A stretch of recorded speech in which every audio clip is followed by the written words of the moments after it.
MJF will be coming back. Oh. And that potentially might make it CM Punk versus MJF at All Out. So, guys, what are we thinking here? Have you heard the ramblings that I'm mentioning So, here, or so wait, the the the Moxley and Punk is just happening next Wednesday. It's not happening Wednesday and the All Out. well, I figured it's just happening on Wednesday. It's for the titles, no? Yeah. Well, yeah, So but I thought it was okay. They're gonna do it, but they're not really gonna do it. Well, that's what that's some what I mean people by are. the Yeah, schmaz finish. exactly. That's what some people are thinking. It's because it would be they've basically that promo yesterday on Dynamite Hmm. sold your pay-per-view for that Right. Mox CM Punk match. We're Now, a lot talking of people- about we're talking about the opening promo, right? Yes, exactly. Okay. Well, and then even afterwards with Moxley hitting And they coming back. Yes, exactly. then them Okay. coming back and going against each other, and then Cesaro carrying Moxley like a little baby. So a lot of people, Stopping him. a lot of people are like pissed, saying, this shouldn't be a match for a regular Dynamite. This should be a pay-per-view, and it's their biggest pay-per-view of the year. It's what they, I guess, their not their WrestleMania, but it's their biggest pay-per-view that they put out in the year. So some people are questioning, like, okay, is the heat so much between CM Punk and Hangman Page that they just want to get this over with now and maybe go for Hangman CM Punk at All Out? I doubt it. I would. I think it was a fire promo. I think the references to the Shield, Yes. to John Cena, were Kofi. great. Kofi, yes, saying Eddie wasn't even was the third best Eddie he's faced, and not even the best Kingston he's faced.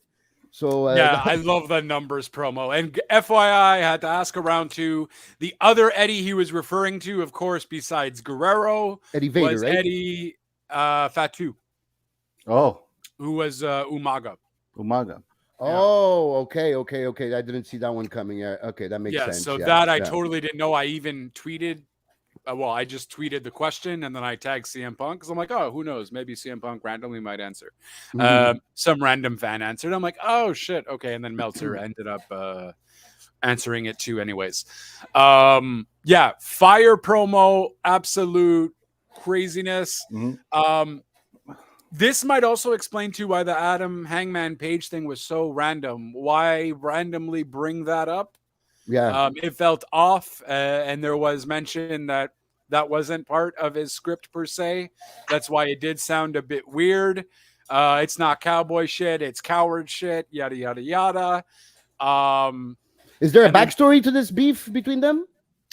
So they haven't liked each other for a while though, apparently, even before AEW. Then once he had gotten to AEW, they're alluding to one promo when CM Punk was going to face Adam Page to the Dynamite before Double or Nothing, where Adam Page had mentioned something along the lines of, it's not me, it's I'm going to destroy you, and it's not just me, it's all Elite Wrestling versus you. Basically just insinuating that he's not he's not one of the guys, he's not one of the boys, he's only there for himself. Which we've also heard the same thing with when he was in WWE, right? Mm-hmm. Triple H. I remember as there was a Smackdown promo that Triple H did on CM Punk when CM Punk, I think, was signing some kind of contract, and he was like, you know what?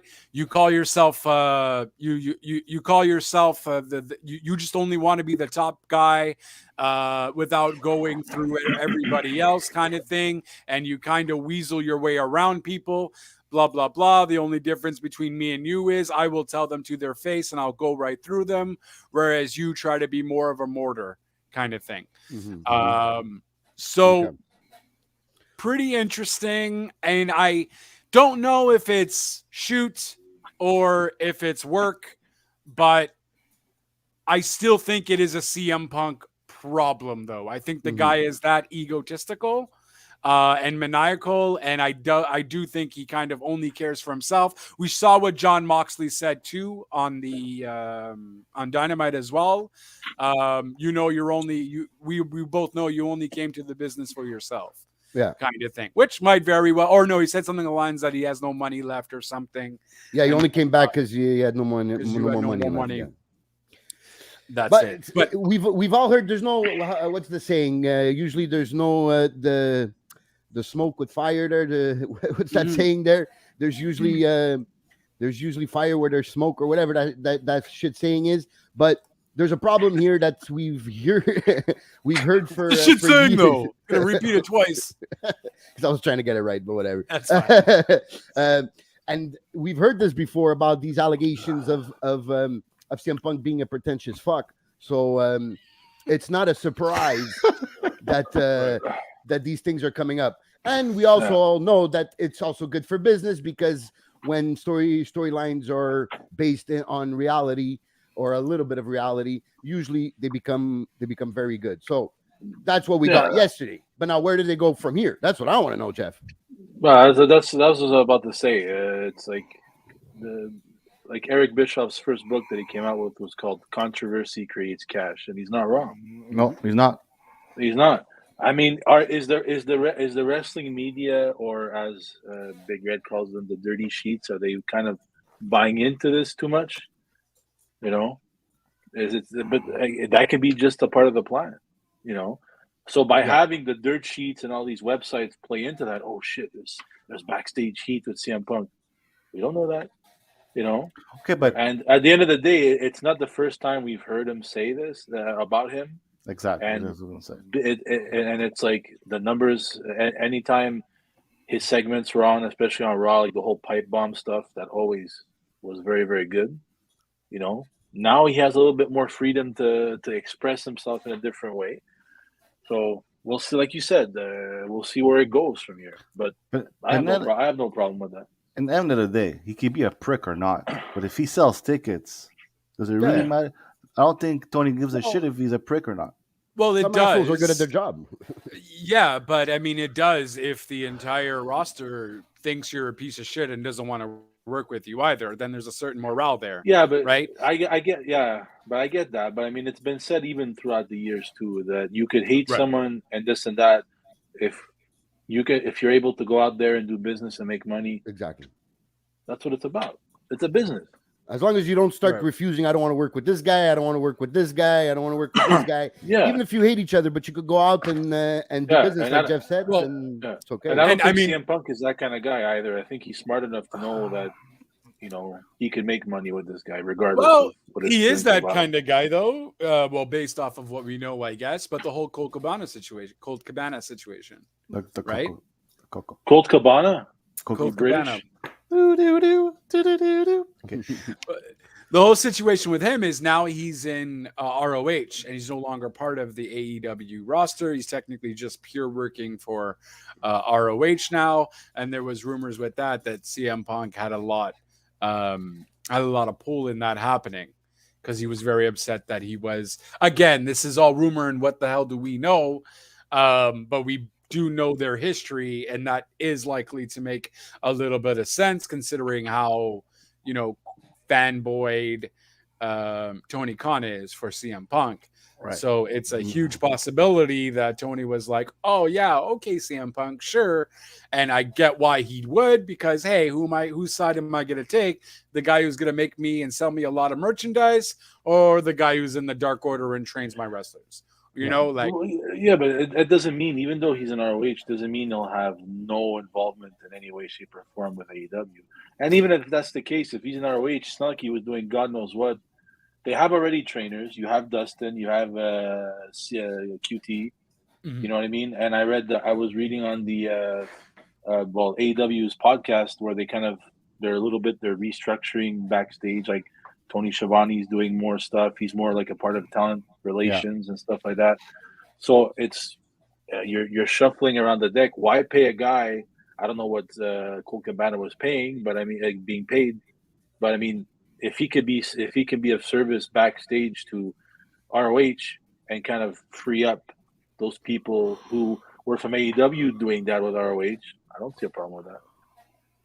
You just No, I don't. you I don't just think the show- problem yeah. is Colt Cabana helping out ROH. I think is a good thing. He has that. He has that experience in ROH. Has that experience around independent wrestling.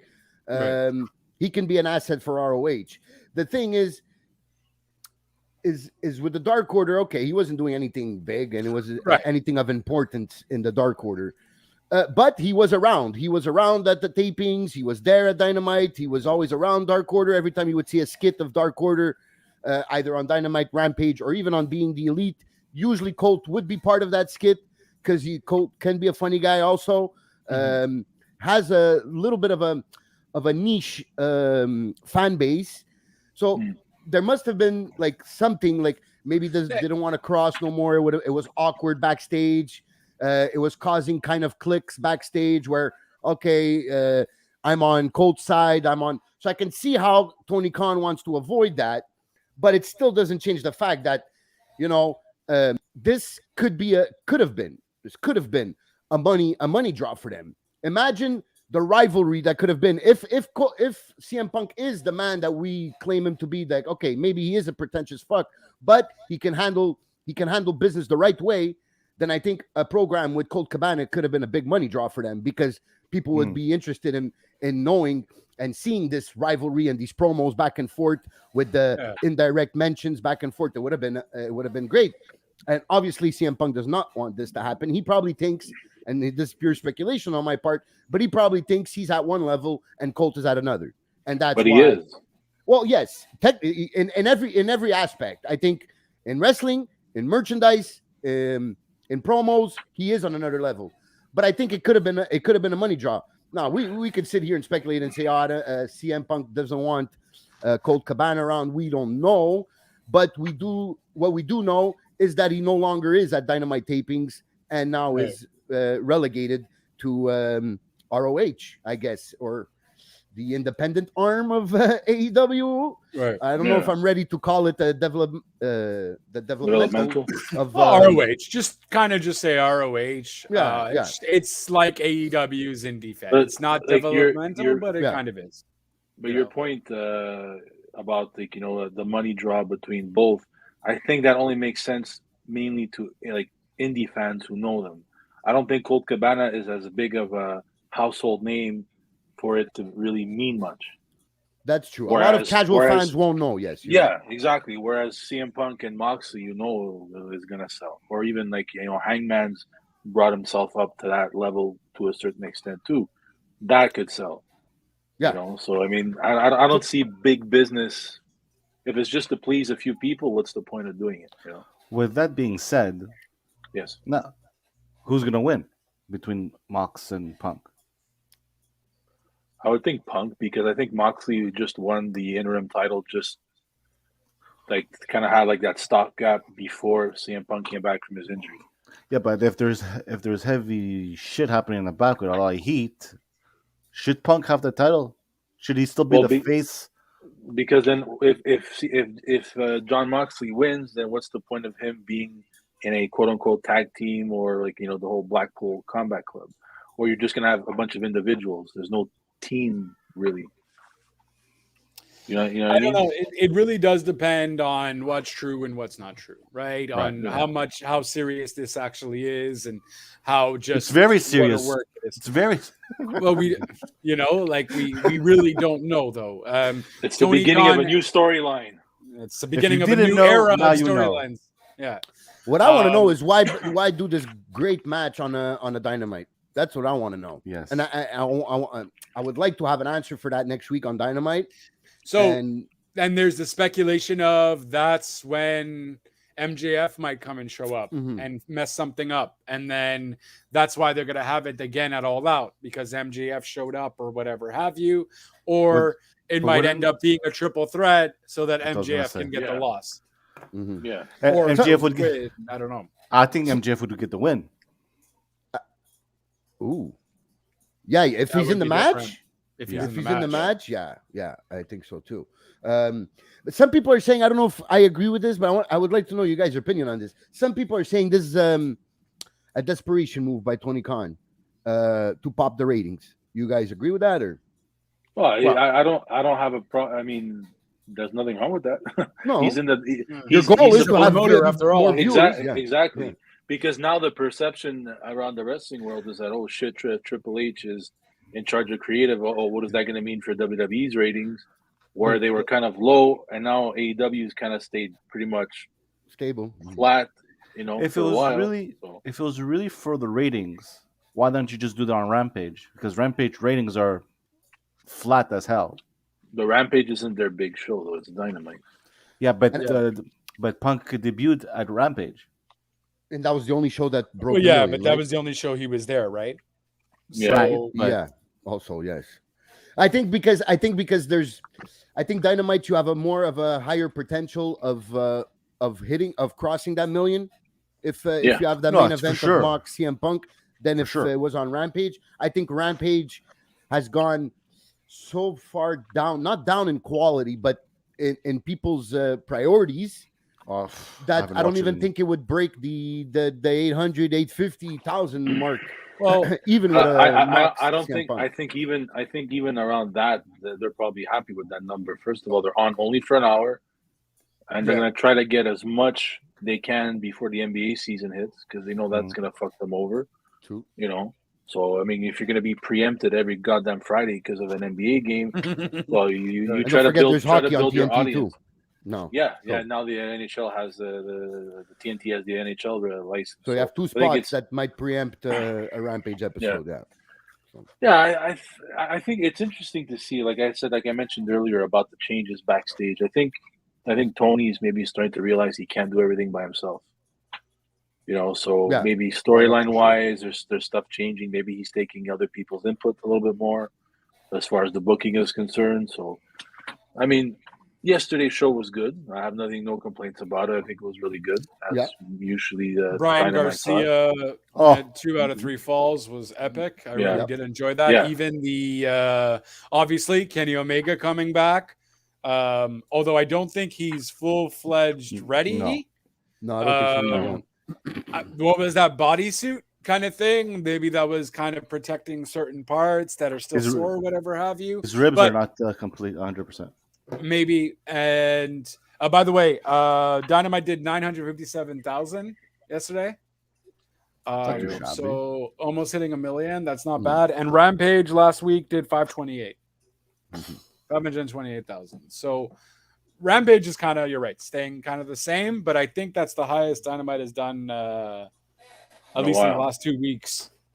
So They have to do something. They have to do something.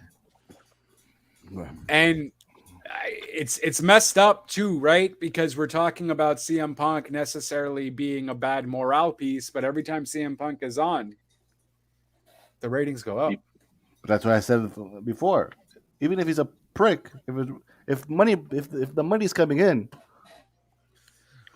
Yeah, but you don't want to, you know what I mean? But Adam Page is also one of your OGs too. If there is genuine heat there at the same time, I almost feel like when Kenny Omega left, I feel like Kenny Omega was the Undertaker of the locker room, okay, for the AEW locker room. No. And then, no, I think he's saying as a leader in the locker room. like as a leader. Well, because he's EVP. you're comparing I Omega to the don't- Taker. No, And no. What guys, galaxy? No, You I you understand gotta his get point. the I get the point. Yeah. like the leader role. I mean, maybe Oh. Cody was it when Cody was there, perhaps, Yeah. but I think Kenny then took that from Cody, I or Kenny apologize. was that before. I don't think it has anything to do with EVP. I think it just has experience. I think having it's the been respect everywhere. of the respect of your Yeah. peers. Exactly. And then I think when Kenny was gone, that kind of switched to maybe a Hangman. And then, then when CM Punk was already there, but then CM Punk was gone for a while. I don't know. I feel like there's just this Emptiness. rumble between them, like backstage kind of thing. That's genuine heat. But we will find out and see. It's just if he does ruffle all of these feathers, but again, if Khan likes him, nothing else can happen. But you also got to respect your OGs who have been there from the beginning with you. Yeah, but The when original you're AEW. comparing That I agree with. I understand that, but when you're comparing a guy who has way more experience than Hangman, That's it. who could help talent way more than, no offense to Hangman Adam Page, Mhm. but I don't see him as a locker room leader. Mm. Okay, yes, you can say that, 90% of the locker room is a bunch of indie guys that still always wrestled at that level, Right. but I'm sorry, but I would think a Bryan Danielson or a Right. CM Punk would be more of a locker room leader just based on experience alone. Or Claudio. Yeah. And then you have William Regal now that's in that Mhm. role. He's too, not like, even the backstage. third best person in his own group. I was like, oh my god, that promo was fire. That promo was, oh fucking. But was he sick. wrong though? What was he No. saying? But am I saying any lies? Am I Yeah. telling lies? Am I I telling was like, lies? no, you're not. And I love He John was. Moxley, Yeah. but he's not wrong. He's there. the third best. He was the third best in the Shield. He's the third best in his like he wasn't telling lies. And then like, oh, get away from me. I don't want to make you bleed. Yeah, Yeah, but yeah. they've always rode that fine line in cutting promos. I mean, I don't think it's. Yeah. I think if you're professional enough, you know that if this draws, who cares? It's gonna make me money. Let's go. Let's go. Exactly. Even if you're cutting maybe a little bit too deep with your jab, I don't think it's a problem. No, I don't think, especially between him and Mox. There is also that rumor there's a lot of tension, which would make sense between the ex-WWE guys and the AEW OGs kind of thing, which I think maybe would make a little sense. We did hear about the whole MJF shindig of him not making as much money as a Moxley or as a CM Punk. We've talked that, but that also does come with experience and whatever have you. So maybe MJF was being a little, a little there. too greedy. A little bitch. Little bitch. Sure, we can go that route.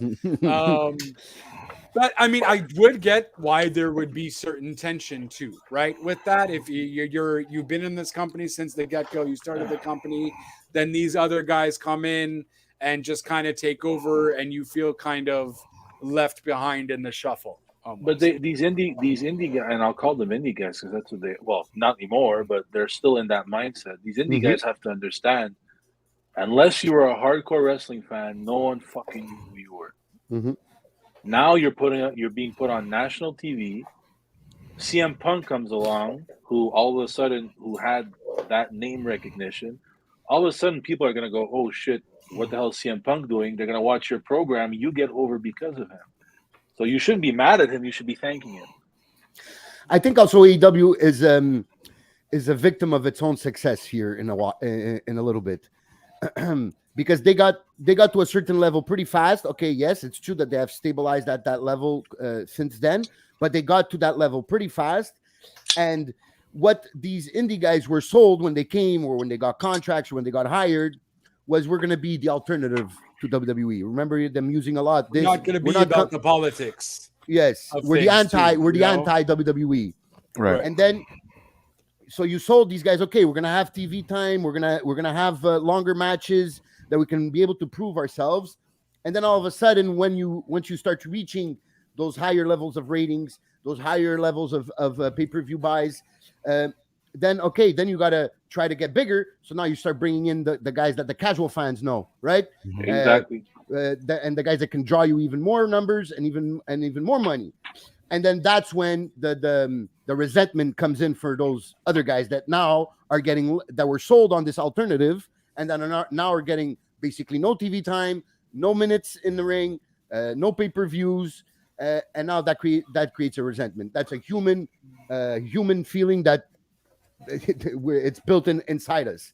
So I understand the resentment, but I totally agree with Jeff that these guys should see the other side of the coin here, and that they should take it as an opportunity to make themselves a known name, because now you have people that didn't know you that are watching you, and every time you do get a chance to go in the ring or get some promo time, then you should try to kill it and try to hit it out of the stadium, because now there's eyeballs on you.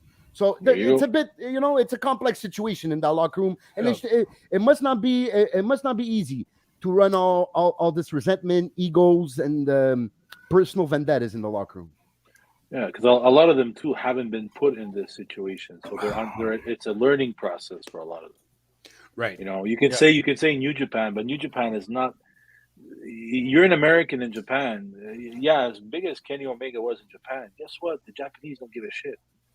As if you're Okada, guess what? This is Okada in Japan. Here's Kenny. Yeah. I don't care how big Kenny is.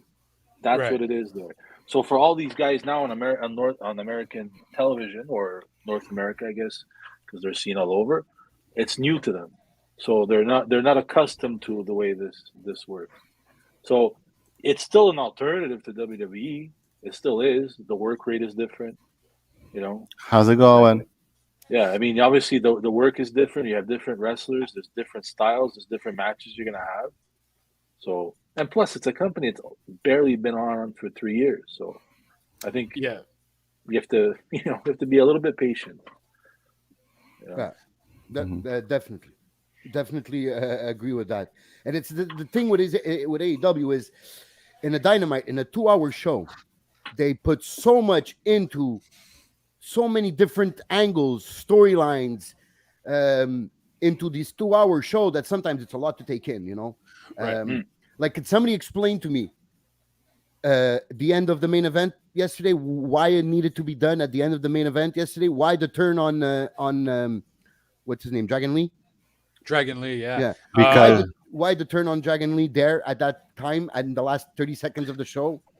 because it's been so long that they've been asking Lee to join, and finally he joined, and because of him, They they lost, lost. They lost, so they turn on. I also maybe think it's a way for them if Kenny Omega maybe can't do the entire trios matches. tournament. It's maybe a way to get Dragon Lee with the Young Bucks if they need Dragon Lee there. Yeah. If Kenny Omega, because honestly, I love seeing Kenny Omega. That was great. But I also did feel he was struggling a little bit. Yeah, he was. You You still felt it. You felt it there. Yeah. You could still see, maybe it's because of his bodysuit there thing that was kind of restricting him from doing certain things. But I think that was also a test run for him as well to see what he can do and so on. So, boom. Yeah. Thank you, Cal and Brozier, for coming on in. Always love the support. You guys are awesome. So I don't know. I think maybe that's why they did it. I also do think Dragon Lee is fucking fire. I don't know why I don't recall ever watching him before. He's Rooster's brother. Yeah, and he was more in AAA, right? Was his? Yeah. Oh, Yeah, okay. So this is the first time he's wrestled in AEW? No, I think he did. No. Yeah, Yeah, is it's it the first time. Oh, is it? Oh, okay. He's a regular in Ring of Honor. Okay, that's where snap. I've seen him Okay. before. Okay, that's where I've Okay. seen him before. Okay, because I don't watch AAA, and I'm like, I know I've seen this guy before. I know, yeah, it makes sense. It was Ring of Honor, yeah, makes sense. But Do you I think just Go ahead. ahead. Go ahead. Now, do you think maybe if Kenny Omega can continue, that it's like then finally Hangman joins them? I think that's what the Or it Yeah. could be the that ace too, in yeah. the sleeve. I think that would be it. If there's an ace in the sleeve, Yeah. and that's why they haven't put him with the. Because remember, Dark he's Order, right? still heel, right? So Don Callis came out with him, so he's still technically, even though he got cheered, but it's Mhm. like the perception is he's still heel. So, and But the Young Bucks have, are face, technically. Well, they've been kind of riding the fence on this for a while. The Young Bucks. yeah, Only recently they have a bit more tendency of pushing, of hinting towards a face, Right. but they still have that that cockiness and thing about that heel side of them too. So I Well, I guess think that- they've always had the cockiness side, Yes, though, even when it's they were part of face. their, It's part of persona, their yeah. persona, yeah. I just think they're keeping their options open just because of that. Because you saw that at some time, I think his cardio also is not on point. Because you saw when he would tag out, sometimes he looked like he was burnt. Right. Even that The move One he Winged did- Angel was still. yeah, it was hard to pretty get him weird, up there, too. eh? and that yeah. move that he did, they tried to roll to tag that he was even short. He just looked at them like guys, I'm sorry. Here's a tag. Yeah, for a guy who was in that bad shape, I mean, I think he did okay. Yeah. No, he I'm did not okay. gonna- No, I Oh, mean, yeah, he did yeah. great for considering he had like a bunch of shit wrong with him. I don't know, but it was a list. It was like a list of like 13, 14 things that was wrong with the guy, from his hip to his a bunch of stuff, and he needed a bunch of rehab for a bunch of various different things. So he's been gone for what, 8 months? 272 days. Yeah. Okay. Oh, Jesus, someone's counting. They announced it. That they mentioned Okay. it, yeah. the broadcast. the mark The mark counted. I figured the mark counted. I don't No, know. it's not. It's the mark. Oh, Yeah. The mark. mark. It's a new era, people. So yeah, I mean, and I agree with that. So it could be very easily Hangman. It was just weird how they ended up hitting, how they ended up then ambushing Dragon Lee. Yeah. Just because it was very weird. It was almost like a subtle Raw ending with Loomis coming out. You know what I mean? Like it was very weird how they did it because then they were just going anyways. All right, guys, see you next week. Blah blah blah. See you on. Yeah, Rampage. exactly. So you saw the DDT or whatever on Dragon Lee, and then you saw the Elite kind of like Leaving. the show ended with the Elite kind of walking back to the ring to try to save Dragon Lee, but then we don't know what Right. happened because it went off the air. So that's why I'm like, okay, you really had to cram that. Okay, maybe they wanted to do it. They wanted to do it earlier. Maybe they wanted to finish the maybe match a bit they earlier, and then wanted it dragged to- on a bit, and they ran out of time. It could be. So I'm not gonna piss on them for this for an eternity. But I just found it weird that you had to cram that in the last 15 seconds. Yeah. Also with the ass turn was kind of similar. The ass turn, that just sounded weird, but the boys, the ass boys turning on their dad, and the Acclaim coming to save Billy. So I don't yeah. want to backtrack, but did you guys read Please do. Jonathan Coachman's tweet about the CM Punk issue? nope. No. Okay, What did he I say? have to read this. He goes, "Wait, I haven't watched in a long time. CM Punk walk out on a brand. Gasp! Shocking. Lol." Mm. Mhm.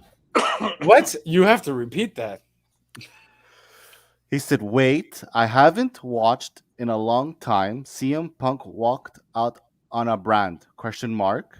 Gasp. Shocking." Oh, okay. Yeah. So He's being sarcastic, obviously. yes, he's Yeah, being that's what- sarcastic because he's obviously done that to WWE, Hmm. and maybe that's his thing. Maybe when CM Punk doesn't get his way, He's a he little takes his bitch who ball can and make he money goes for the home. brand. Okay, that's what he is. You know, maybe what it that's is. it. He's done that Look. with WWE, so you know, history tends to repeat So, itself. Let's give him and an some ice people don't cream. learn. Let's give him an ice cream. Oh, and jeez. set his bags and go see AJ and leave. Bring Larry with him. Who's Larry? His dog. His dog. Oh, Come on, jeez. people. Leave the guy's dog alone. All right, you don't got to bring the dog into this. Jesus. you have so, a match between Cody's dog and CM Oh, Punk's Jesus. dog. Oh, my money's on Cody's dog. That husky's gonna destroy them. Well, it's gonna be a dog fight. It's gonna be a Uh, dog fight. Yes. Yeah, I mean, I don't know. I personally never cared. Listen, okay? It was fucking good. It's going to be a dog collar match. All right, buddy? Is that better? Do you like the dog collar match a bit better? No? All right. Leash on a pole match? No? Oh, On fire here. I'm done. this is Thursday rundown, people. Well, I don't know. I personally never liked CM Punk anyways as an individual. I thought he was always a cocky prick. You know him personally? I mean, from interviews and stuff like that, I think he comes They off go as a peanut cocky hunting prick. together. That's it. Yes. They I go tweeted him a scavenge few for- times. No, and I don't know. I just don't think. I get people learn from their mistakes and all that fun stuff and all that, but I don't think maybe he has if this ends up being legitimate. I know he's professional, but I also think he does have a narcissistic complex and an ego to him. How are Rick? Are you? I'm good, thanks. How erect are you? I think they're talking to I'm each not- other. They're talking to each Yeah. other. Yeah. Oh, okay. This is not a messenger, people. Allez, that's good. At least they're commenting. It brings Really? their stuff up. so Yep. it's fine. But Um, look at what he did it with WWE. That just caused more interest in the angle when he quote 100%. unquote walked did. out. 100%. So But I don't No, think he was and Vince thinking of McMahon that at used the it same after as a time. storyline, right? So Yeah, yeah, there you go. but he wasn't. But again, was that CM Punk's just kind of his own doing? Or was he just a little pissed off bitch and wanted to take his ball and go home? Yes, they worked it into their angle, mhm. but again, if Is it- CM Punk feels a certain way that if he's not on top, can't do anything. But don't forget it- that after he ran out, You after know. he walked out on that on WWE, that he came back, signed a 1-day contract to have that match, and he won that match. So Vince McMahon let him technically. Vince McMahon let him technically Really? leave, expire his contract with no with the belt. So wasn't he scared that he was gonna? Yeah, but I leave? still think that was a work though. Oh, it was definitely a work because they've admitted after that it was a work. Yeah. But I mean, Yeah. the contract was expiring. So I mean, Right. they knew he was going to resign. So you know how much of him walking out was really like a big deal, or did they make it a bigger deal than it was after because of the storyline they made with it? That's the thing. Like, what did he walk out on? Did he walk out? Did he have like did he have a match that day? Did he have a promo to cut that day, or did he leave and tell people he was leaving, or did he just walk out and leave the company dry? There's things that we don't know that would put this more in context of how he left and Plus, was, didn't he show up at an indie show with the WWE title too? Like at some random indie show? I remember Ooh. something like that. I do remember something like that, Yeah, I Yeah, remember. so I Do you mean, think it's gonna I- come to? Do you think it's gonna come to the point that CM Punk, let's say, if he wins, he just leaves like he did WWE with the title? No. No, you won't. Oh. Tony Khan, he's too much in Tony Khan's good graces, and he has too much power with Tony Khan to leave. I think he knows that he has this power and that he can work Tony Khan pretty much at ease. So I don't think he will leave. Ease. Wow. 'Cause I think Vince McMahon, you can't work. Like if Vince McMahon decides on something, like Mhm. there's no way of him turning around on that.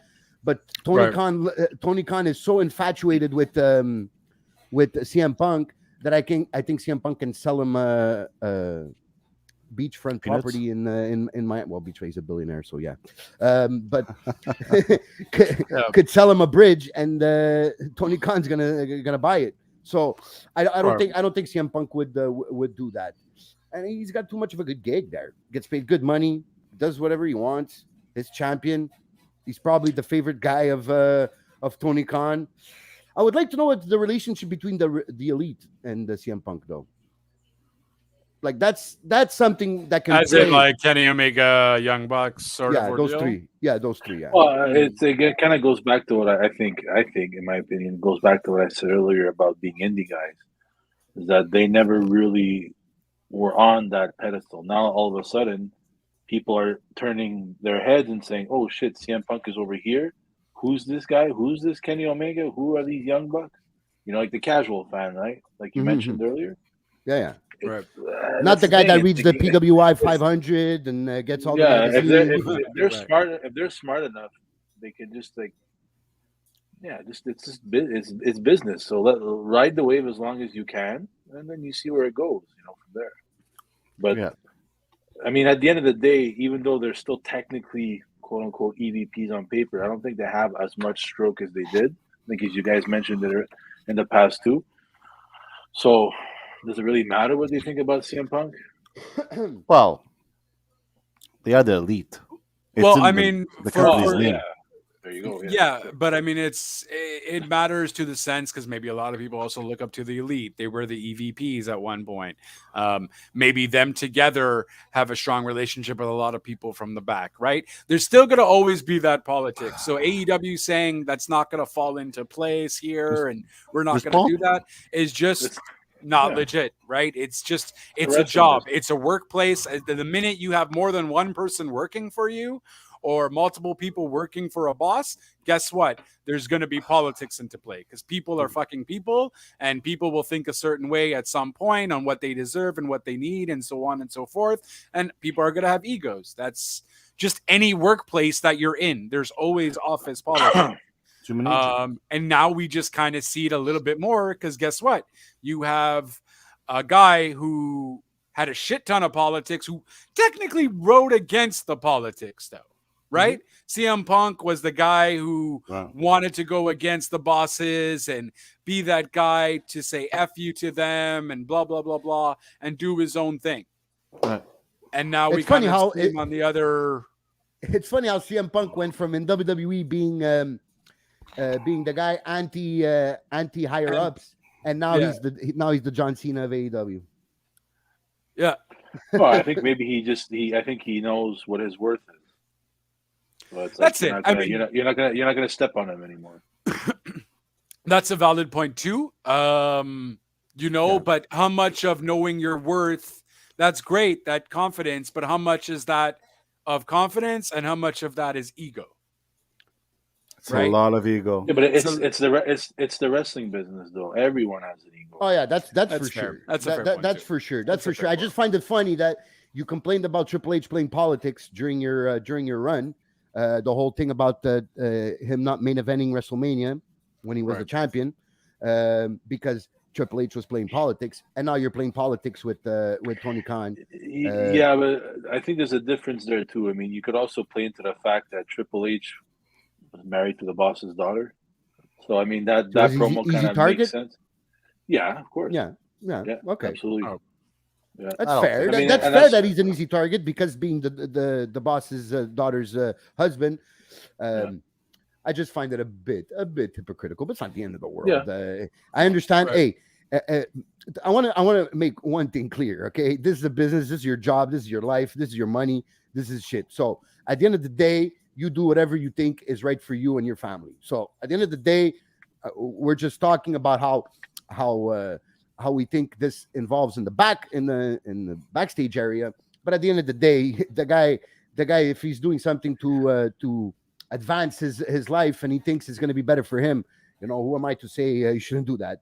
But it's just to point out some hypocritical things about CM Punk that get me nervous. But And at the end of the day, CM Punk, you can feel free to tweet at Kid Crazy because at the end of the day, you should give him shit because he's the asshole in this conversation. yes, I'm teasing. Tweet at WTN_wrestling, but whatever. You don't give a shit. We all have our opinions and all that and so on and so forth. And we'll see. We'll see if it's I just want MJF back. I hope this all leads to an MJF scenario Yeah. of MJF coming back because I hope I so, don't too. care what anyone does think with that. MJF hasn't been anywhere, not socials, not nothing. So he literally has been a ghost for the past few months. So it would be really exciting to see what they do because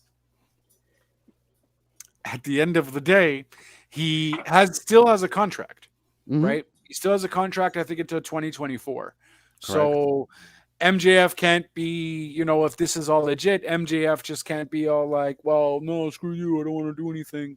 Stay for 2 he's- years. Mhm. You still got 2 years. You're going to have to work But for the company, bud, you or could else there's going to be some extension of, hey, well, you haven't worked for me for 2 years. So guess what? You're not going anywhere, So, yeah, and now that more people are starting to believe that this is legit instead of a work. So that's just going to make the pop even bigger when he does come back, because now people are going to be legit surprised, because they were believing that it was legit. I think we're so used to the way WWE did business that it's almost like you're always going to think when something semi-controversial like that ends up being a work, that it's a shoot. I mean, sorry, and then but then in reality, it might be actually a work. Mhm. Because we're Well, just so used to just the way WWE's done stuff. Because that it's WWE almost like- never manipulated the socials, right? Never manipulated the socials, the dirt sheets, and all that. Tony Khan is all about doing that because he knows what's up. That's going to work to his advantage. But honestly, it could be a little bit of both. There could be, it could be half truths of what we're hearing. Oh yeah. Yes, MJF was maybe mad. No, maybe it wasn't as bad as he wants to leave the company. Yes, maybe he wants more money. But no, he didn't tell Tony Khan to F you. Maybe MJF wanted some time off. You know what I mean? And then obviously he just lets the dirt sheets do what the dirt sheets do. Or they can just turn the shoot into a work like they've done this whole time as well. So, we don't know. We don't really know what's true and what's not anymore. And it's still pretty kind of refreshing because now we can't look towards, going to the dirt sheets anymore for our spoilers or anything like that of what's going to happen. I didn't know Kenny Omega was going to show up. Yeah, we kind of thought he might be the third guy, but honestly, you didn't know that Kenny Omega was not going to show up. Oh, But we didn't know Well, for sure. because he doesn't check the dirty sheets like you do. Yeah, You should check you the gotta clean marks. those dirty sheets every so often. But it's common sense. not common sense though. It still could have easily been Hangman. I'm not surprised though. Like I'm not surprised either, but I'm not surprised. When we saw that whole backstage thing with Hangman, when they went to kind of apologize and try to recruit Hangman, and Hangman said no, we kind of all knew that that's where they were going. Exactly. That it was going to be Kenny, right? But we weren't sure. They could have gone another way and swerved us. We still didn't get confirmation from the dirt sheets before, is what I'm saying. Yeah. Right? Like we would for WWE. Oh, by the way, we saw this person in the whatever have you. Like because for example, AEW keeps it quiet. They keep a lot. Like for example, last Friday, the perfect example of what JLB is saying is like what happened last Friday. Like we had heard rumors that Hit Row was going to come back, right? We had heard rumors that Hit Row was going to come back, but we had nothing confirmed. But that day on Friday, I don't remember if it was Sean Ross from not Ross, Sapp, right? Sean Ross Sapp. Sean Ross Sapp, yeah. He confirmed that Hit Row was going to be on SmackDown later on that night. So then we knew, because then he confirmed it. We had heard rumors and stuff. The same thing with Kenny. We had heard rumors, but we never got that confirmation from Dave Meltzer, from somebody saying Kenny's there tonight. Right. Exactly. Or like we knew there was going to be a fire in a garbage can from Sean Ross Sapp as well. And hey, look, there was. Didn't have anything of too importance, but we knew certain aspects of the show was going to happen, kind of thing. But yes, the best example was Hit Row. No. Thank you. Yeah. So that makes it refreshing, though. So before we move on, since we've basically AEW run around the Dynamite all, I wanted you guys' opinion on Daniel Garcia. Where does he go from here? Because obviously we saw that he kind of helped when Chris Jericho came to beat up on Bryan Danielson. He kind of helped, and we saw this kind of rift there between Jericho, and Jericho called out Daniel Garcia next week to explain himself. So is Daniel Garcia the new member of the Blackpool Combat Club? I think so, yep. Mm-hmm. I think he's a perfect fit. So. Perfect fit. Mm-hmm. And I think him and Brian are going to tag team it up. I think for him, I don't know. I mean, if it's just to advance himself as a character, then okay. But I think he should kind of try to go away on his own. Maybe be a part of the Blackpool Combat Club, but I think eventually he has to kind of be on his own. Right. Yeah, well, definitely. Get the name out out next there. level. Like, get the name out definitely. there, and then I really enjoyed Bryan Danielson's line where he told him, "Now you got to make a decision. Are you a wrestler or are you a sports entertainer?" Yeah, because Wheeler Yuta is not really. He's more doing the obviously because he's ROH pure champion. So I don't think that's probably why you don't see him as much. Right. Yeah. I think Daniel Garcia. They're not in the Blackpool Combat Club. Is not in the trios tournament, right? No. So I think there's a possibility there of Daniel Garcia and Daniel Bryan doing a little run on the tag team. Bryan Danielson, sorry, doing a little run on a tag team there, and I think can have that mentor feeling, like Danielson being the mentor to Daniel Garcia. Kind of take it to another level of what they did with Yuta, but really like take it to another level and Yeah. make Daniel a star because Daniel is a star. He's good on the mic. He's good. It's two different styles, right? Him Yeah. and Wheeler Yuta. Wheeler Yuta was more the high spot guy, high flyer. Yeah. Daniel Garcia is more grounded. Yeah. So it's He's more Daniel Bryan. which suits Black Bull Combat Club style more than Wheeler Yuta did. So I think it served Wheeler Yuta a good purpose to get his name out there a little bit more, and it's going to serve Daniel Garcia well. So because I think a feud between Daniel Garcia and Chris Jericho can elevate Daniel Garcia to the next level. Definitely. Absolutely. 100%. Yeah. I also maybe think that's going to be Daniel Bryan Jericho scenario, though. I think maybe that's where Daniel Bryan's new little feud is going to happen with Chris Jericho. As long as Jericho comes as Lionheart, he could wrestle whoever he wants. He can wrestle the Broom. I don't give a shit. Well, I think you're definitely going to see the Lionheart versus Daniel Garcia at some point. In the next coming weeks, definitely. But I think I agree with Justin here. I think that the end of this program will probably be Jericho, Bryan Danielson. Yeah, that seems like a money draw fight. Because it'll be I could already hear Jericho saying, like, you took him away from me. This is all your fault. Blah, blah, blah, blah. You stupid idiot. Da, da, da, da. And then it will be like am I saying it wrong? Lion Tamer? Lionheart. Lionheart. Sorry. The Lionheart versus the Dragon kind of thing. You know what I mean? And this would be at All Out, most likely. How much time do we have till All Out? It's September 4th. That's a bit soon. Okay, so we're talking about 3 weeks here. They could do it. It could do it. Yeah, if you do it, okay, because they're gonna. We know this.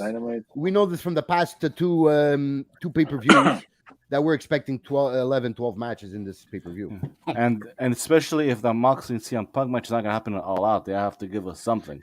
No, it's a world title is going to happen. It's going to be defended, yeah. It's going to be defended. Whether it's Moxley, for sure it is. Did you get the confirmation? Sure I didn't get the confirmation. It's just logic. Well, he tweets CM Punk. I mean, come on. Of course, I'm waiting, CM Punk. I don't see how their most important pay-per-view of the year, and you don't have the world title defending the world title. Yeah, this is AEW. This is not WWE. You have a point. Mm-hmm. This is not the old era of WWE. It's the new era. Hey, I mean, and look, Raw was pretty good. Pretty good too. Yeah, I'm excited for tomorrow. I think until we could eliminate the third hour, I think they found a little bit of a solution for that third hour. Is you put in there two 20-minute matches in that last hour, and pretty much fills it up. It's still hard because, again, the ratings from what I heard on the John Polak podcast this week, the ratings, again, so they fall out. They get lower in the third hour. So we went back to that. So because it's only people get fed up after 3 hours. But I think if you're going to have to keep it, this is a good way to do it, to fill in that third hour, is have some quality matches because that's what they were, man. That Lashley Styles match. Yeah, 5-star. I think that's one of the Bobby Lashley's best matches in WWE. Well, his last two matches really were good. Yes, were pretty good. So true that. For quality. And that's my God. That's also why don't you put your name in quotations in capital letters at this point? Well, I mean, look. To his defense, those three matches. The Theory Ziggler. Lashley, AJ, and what's the other one? Theory Ziggler was dope too. Yeah. I forgot what was the other one. Anyways, well, even KO and Drew was pretty decent until the schmaz finish, but the schmaz finish made sense. Look at that! Look at the service he gets. Well, the promo was fire from both of them. Promo was great. The promo was great, and then they had that match, and then the Usos interfered, right? Yeah, exactly. Exactly. Because and to their defense, I know I've said before that I'm not a big fan of non-finishes. This one worked. In this case, it worked because you don't want to make either of them. Yeah, exactly. It helped further the storyline, and you don't want to make. It seems like Triple H wants to put Kevin Owens back in the main event picture, you didn't want to make him look weak. Drew's about to go defend Exactly.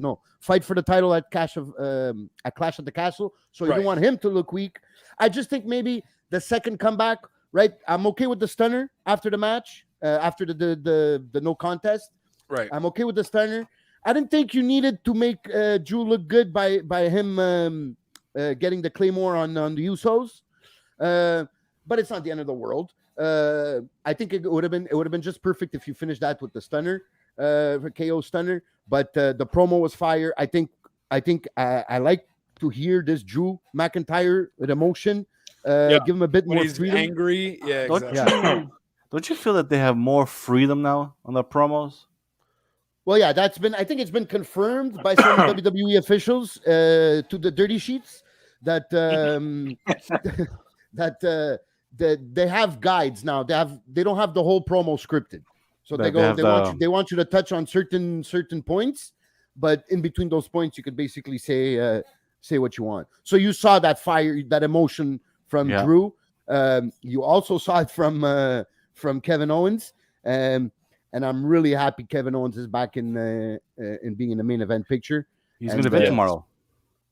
Well, he's the dark main event, right, against Ridley. Okay, he's the dark main event. He won't be on TV. Yeah, so he's not on SmackDown, right? So he's the dark main event. So that's the dark main event. That's gonna be at 10:45. No. It's after after SmackDown goes off the air.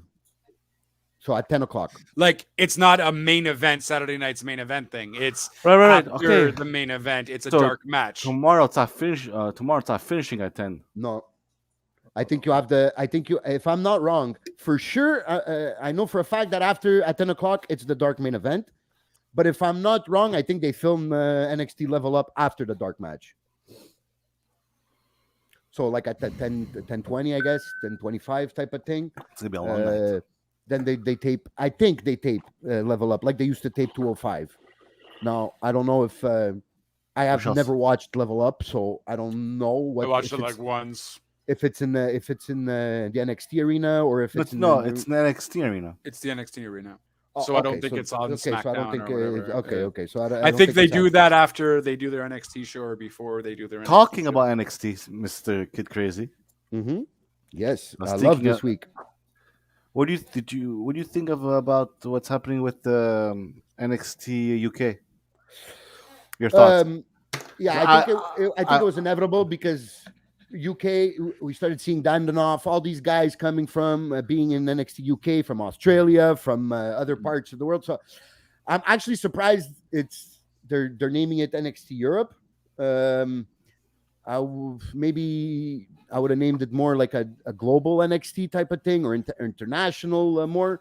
Well, no, because that's the rumor, though, right? I think Triple H, when he was in charge of NXT Black and Gold way back when, he initially wanted to make different regions of NXT kind of thing. So that's kind of still along his. Yeah, we had heard about NXT Japan, right? Or something like that. Yeah. So that's still kind of his goal. So NXT Europe is a lot, but at the same time, that does cover a lot, and you can actually do a full brand with that. It's just more it's going to mess up the indie scene, though. That's the only issue. But especially there in Europe. Yeah, for sure, it's going to mess up the indie scene there a bit. I think, and plus they're putting the Worlds Collide, Sunday premium event up against All Out. It's at 4:00. Oh, because it's there. Okay, so it's going to be before All Out. Okay. So right after that, we go to All Out. Okay, so that's not bad. It's not going up head to head. So they're not going against each other. No. That's what he just said. They would get destroyed if that was the case. Well, I thought it was going to be a takeover or something like that, but I was just wondering because I'm like, no, they don't have enough time to build enough storylines for a decent. I don't think takeovers are a thing anymore. Well, yeah, I think they mostly did in your house or something. They don't really. Well, they haven't had a takeover in a while. That's true. That's fair. Well, because but I don't know. It's Triple H. You never know. They started building up for that Worlds Collide when all the champions of NXT showed up in their respective counterparts in NXT. So the tag team champions of NXT UK showed up in the Diamond Mine. It's the beautiful people, Diamond right? Mine was in the ring. Yeah. No. Yes, That's, yes. It's the two. It's Fabio and Fabio. The NXT Tag Team Champions. Yes. Yes. I don't know what they are, but yes, it's them. Then there's Tyler Bate that came during the Braun Right. Breaker. That's gonna be good. That's gonna be good. Yeah. I'm very excited for Santos showing up on the main roster because obviously Yeah. he lost yesterday. Santos. Not yesterday, Tuesday. Santos Escobar, the leader Oh, of yes. the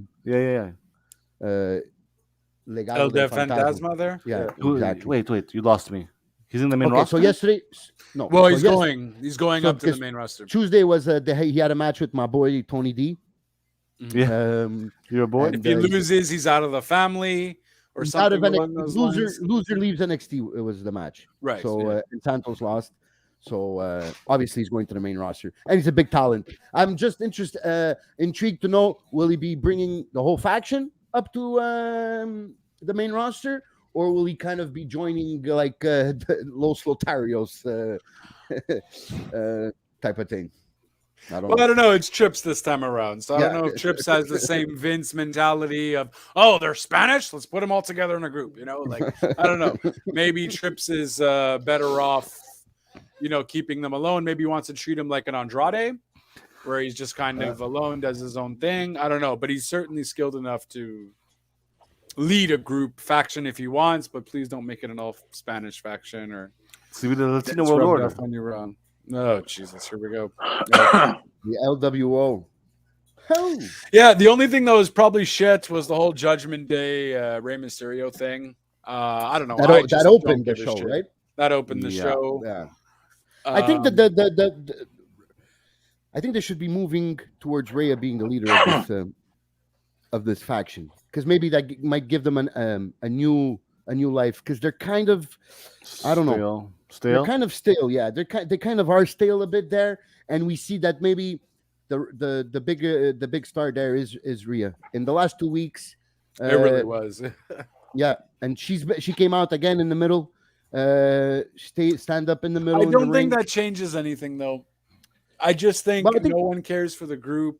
I don't think it's not necessarily because they don't have a leader. I just think because no one cares. No, I think it's not about the not having a leader. I think it's this rivalry with Ray. They should move on. Yeah, just move on.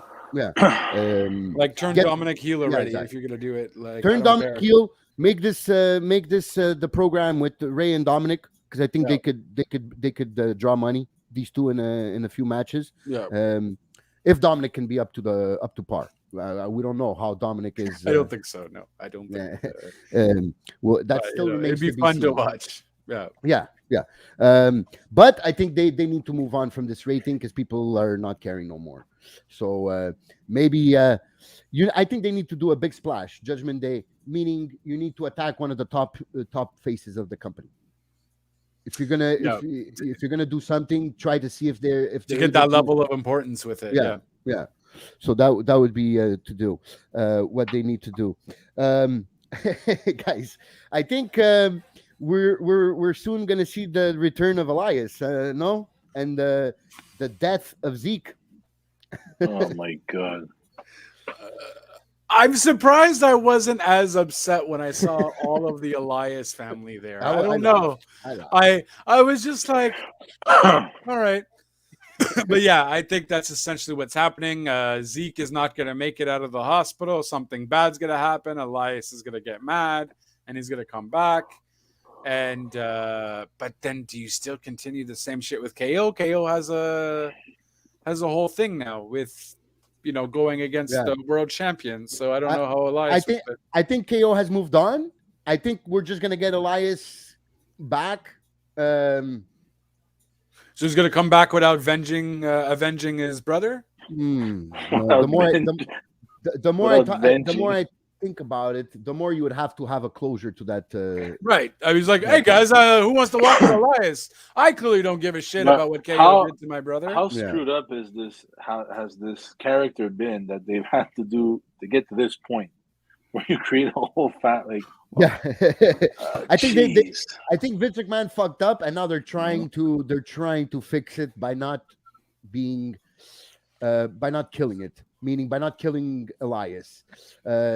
Zeke was never gonna work. I don't know why they came up with I know we talked about this already, but when Elias was already over with the crowd, I didn't. There was no reason for him to repackage and become a fucking beerless Ultimate Warrior, cheap version of Ultimate Warrior, or whatever he is. Yeah, that was so cheesy, man. Yeah, and I don't see how you could think it was gonna work. Okay, now they're in this bind. Now you got to get out of this bind. Now they're okay. They're throwing it because they saw people were getting reactions when Kevin Owens said, "I don't care if I face you or your brother Elias or your other brother Elron." I think they saw that people laughed at it and they got a good reaction. That now they're using it in the transition of bringing back Elias. Elias. Bringing back Elias to, That's his cousin. That's his cousin. Yeah, Guys. his cousin. Hey, but the dad Elrod looks fucking badass though. With his mustache, and he really looks mad and stuff. But yeah, I think they're just getting it for a laugh. Eventually, we're gonna have to see Elias. But even in the hospital, you see it. I think you notice the fake beard a bit too much. So I don't know. Do you keep him away until he grows his beard back, or do you bring him back with a fake beard? I don't know. But I'm okay with Elias coming back because I'm done with this Ezekiel shit. Right. That's it. Yeah, that's basically it. Again, a great video package that they put right before it, because it was in Washington D.C., right? Monday Night Raw. Yeah. So they kind of like use that to promote the USA title. I know we said it last week, but I'm really enjoying that since we don't get Roman and the champion on TV much. I'm really enjoying that they're putting this emphasis on the Intercontinental and the USA title. Yeah, 100%. Yeah, and was that last week? Nakamura Yeah, and what a great match. Smackdown, yeah, it was on amazing. SmackDown. Yeah. Great match. I mean, both are Nakamura. phenomenal talent. I just wasn't sure how well they'd work together, but they killed it. Like, yeah, Nakamura. It's easy to forget Nakamura is the king of strong style, and in that, it's been a hot minute. Exactly. And when you face a guy like Gunther, I'm all You're on over a the roll place. today. Yeah. You still fucked up. It's Walter. God damn it. Oh yes. Okay. Sorry, Walter. No, but it's Walter / Gunther. I think it was gonna be hard hitting, and it definitely was hard hitting, back and forth. Really enjoyed that match. I think Gunther is the man to take. He wants to bring prestige back to the Intercontinental title. Last person to have done that was The Miz, and the person before that was Cody. And I think Gunther is the man to do it. Okay, so just give Sami Zayn no credit for anything? Just bypass Sami Zayn then? It wasn't the same thing. He had a good run, but the Okay. title didn't have the importance. Okay, that's fair. I don't remember Sammy's run. Yeah, Well, he so I never. think It was the whole gimmick of he never lost. Yeah. Yeah. That worked out.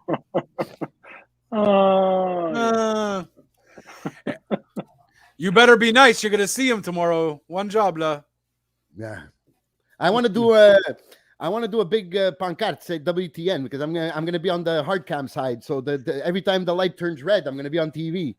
So dirty. I'm gonna try to do a big thing. I'll stop at the dollar store and just write WTN on a big pancarte or something. We should have could have made like a whole legit Bristol board for that. Don't shit. get me started with you, buddy. Hey, whoa. Because we three were supposed to be somewhere Friday. But hey, funny anecdote though. I want to tell this story because we all knew that I didn't want to pay $750 to go sit on the. How much did you pay? I didn't want to pay $750. I'm like, whoa. Because that was the price for the floor tickets on the hard cam side. I'm like, it's impossible. So I made a few phone calls, and I was. He's got connections. He's got connections. I was advised to wait for a week before that they were going to be taken off Ticketmaster, whatever tickets were left, and they were going to be put on for a split second at a cheaper price, so people would buy out because they don't want to. At that point, there was 60 tickets left on that side, and obviously it's the hard cam side, so they want these tickets to be full. Yeah, to be full. Yeah. So I checked on one day, which this was Friday. There was no tickets available. No, it was Thursday. Friday, I went on, and there was tickets available for $228. Get the right fuck away. out. Right away, I got 4 of them, and Shit, nice. then the next day I went to go check just for fun because I was talking about it with a friend. He goes, "But how come they went down like that?" And they were back at $500, and there was like 8 left. Oh wow. So Good it's a call. bit it's a bit weird how it's going up, but I'm happy I got it for 228. Same tickets I paid 3 years ago, 250. So I paid less, but a lot of the people there, I think I counted there was 300 seats in that section. So if there was 60 left, so that means about 680 people paid $750. Damn. So you're sitting on the floor again, away from the hard cam. Yeah, So so like the you'll hard be cam, seen on TV. yeah, the hard cam is pointing at us. Yeah, Oh, okay. Nice. row E. So that A, B, C, D. Are you so fifth row? are you going to Cash before? No, I'm going to Ruben's to eat some Okay. steak. So I was gonna say I might see you at Cash before. But no. Okay. So we're gonna go all out. We're gonna go all out. So and exactly how my advisor told me to do it, I did it, and it worked out. So Nice. so guys, if in future consideration, when you see these high prices, maybe try that, and maybe you'll be able to get cheaper prices. This goes to my friend Jason from Gatineau that paid $750 to go to a non-TV taping in Gatineau for 2 tickets. So shout out to him, bro. Sorry, I hope you still enjoy the show, though. But yeah, to get back to Raw, Dakota Kai and Yes. and Bailey and what's her Good job. Yo, Scott. Yo Sky. Yes, guy. Kai, you see Kai is really, that's why Triple H brought her back. You see the potential. She has the intensity, the charisma, and she can even do it on the mic, which we hadn't seen before too much of. Maybe a bit in NXT, but not that much, especially because I guess NXT, you had that whole, what was it? She was in Raquel Rodriguez, right? She was the tag team with Raquel. Right. So it didn't really get to put the spotlight on Dakota Kai, but I really enjoyed Dakota Kai. Obviously, they were going to put Kai over Dana. Dana's the 24/7 champion, and Technically, the 24/7 title is going to be very soon history. disbanded. Yeah. Yeah, because now they don't seem like they don't know what to do with it no more. You know, They It's should never lost- have it from the beginning. I swear to God, I thought Dakota Kai was going to take the championship after she beat her. She was just going to pin her again or something and just take it. I'm like, oh, thank God you didn't make that stupid move. Yeah. And have that would have been a bad move. Yeah. That would have been a bad move. I think they had a little bit of a good run there with R-Truth, but then it lost its way with the whole Tamina and Dana and Tozawa and all that marriage bullshit, and now it's hard to bring it back. So I think to disband it would be the right call. But it's the problem is these people enjoy that TV time they get, even if it's for freaking 2-3 minutes. Right. And that's the problem. They will have to find something else for these people. I don't know what. That's Triple H's job to figure it out. But yeah, that would be the only problem. It's the TV time that these people will not be getting no more. Theory and Ziggler as main event. Now, I was pissed at the beginning when they advertised this as main event. But I really thought Lashley AJ should have been the main event. I think at the beginning when they announced that they would have been the main event, I would have I was like, I think Bobby Lashley, two former champions, right, going at it would have been a better main event. But I was proved wrong, and I really enjoyed that main event. Well, I mean, I enjoyed both matches for sure. I just think the AJ Lashley match at the end just would have made more sense, just for the sake of, okay, well, both former champions. It was also for the championship as well. So just makes sense. Make that, you're already trying to make it as prestigious as it is. Make that your main event. It's not like it was for the cash in for the Money in the Bank or anything between Theory and Ziggler. That's true. Since I enjoyed both matches on the line. You're right. Yeah, I enjoyed both matches. They were both just fantastic. Really happy for Lashley and the fact that Lashley's getting good now. I don't know. I guess he was just limited to what he could do, but with the people he's working with, and he really I just didn't think he had it in him to go with AJ kind of like the way he did. So, and cool ending with AJ. Did he try to do the phenomenal forearm and then he got him in the hurt lock or something like that? Yeah, If it I'm was not kind of a mistaken, reversal, or no? something with a rope, or yeah, exactly. I think AJ just bounced off the rope, and then he caught him, and then did the hurt lock. That's for Boom. Costa. That's for Costa. You should really Yeah. make a sign for real. You can get new followers. I'm or definitely. haters. I am not very Yeah. artistic, so don't expect it to be beautiful. But pancarte with WTN on it, definitely I will have. Paquette. And A- Paquette. any of us four who could fuck up writing WTN on a podcast would be It's just JLB. Or Mark, It's three letters. because every so often we're not on Thursdays, we're on Thursdays. Yes, I've seen that before. I've seen that too. But do you guys think that maybe they put that? I'm thinking out loud right now.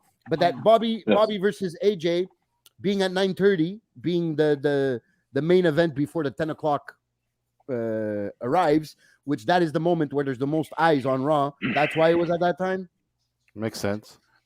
It's possible. But if you want to keep the people for the third hour, it would also make sense there too. that's What, But I can see, you want to, there's going to be close and to they 2 million promoted it people for watching a at that week time. too. So having it just as your main event would have already gotten people to realize, oh shit, now I have to watch Raw until the end because I want to watch AJ and Lashley. So I don't know. I just don't know. I don't think Trips knows necessarily how to deal with 3 hours. Not that I would or anything, but I feel like it's just too much for him, and he's like, fuck, but what do I put there? But then most people are watching at this time. It's a lot to think about. It's not just, I have 3 hours, let me put whatever I want. You have to think about your viewerships, how many you're getting here and there, and so on and so forth. When do I have the most people viewing? It's at this time. What happened? All that jazz. There's a lot of science behind it. You know what I mean? Do you like the movie All That Jazz, Justin? Oh, that jazz. It's not bad. Not bad. It's been twice you've been saying I that. like the saying. It's, How's your fingers? Are they twinkling? hey. Okay. Okay, let's talk about Dexter a bit. Okay, Dexter. it's 2 weeks in a row. We get Loomis? all these. Okay. Yeah, Dexter Loomis. Yeah, we get all these Easter eggs during the show. I didn't even notice him this time around. Where was he? In the crowd. Well, this time he stepped over the boundaries, and the security got him right away, and then they went off to a commercial. So they're making it seem like even last week when Corey was it Corey that brought it up, or no, it was What was the other both guy. of them? Could that be Loomis? Yeah, but then he said, You know what I mean? yeah, and then he kind of like backtracked. He goes, "Oh, this guy shouldn't be here. I don't know why he's here. Don't mention him." And then they cut to commercial. This week they just cut to black and then cut to commercial. Last week it was the car crash that we saw while Kevin Owens was talking backstage. The interview, we saw the paramedics backstage with a car crash. Apparently, this is all related. But Yeah, and also the garbage can on fire. So what I think it is, and I don't think he's alone. So what I think it is he is trying to create distraction for the security so that he can jump the barricade. As I'm talking storyline wise, okay? So that he can finally jump the barricade. Now I guess he's either going after AJ or Lashley. It obviously seems like that, but it may be more AJ because he's always going after we've only seen him in the AJ matches. Well, it could be Miz too, no? yes. But he came again during the AJ and Lashley match. Yeah, At this point, yeah, it's got to But be AJ. Didn't they do something with his wife in NXT this week? yes, they did. They had she had a drawing in her hands, and there was a big heart, and it was the return of what do they call it? Index, Indie, and Index. But that's the only affirmation they had on about Dexter on NXT. But like I'm not intrigued, but I'm curious. I'm curious to know what they're doing with this. Obviously, they got a plan. Wouldn't they? I don't think Triple H would be improvising just like that with Dexter.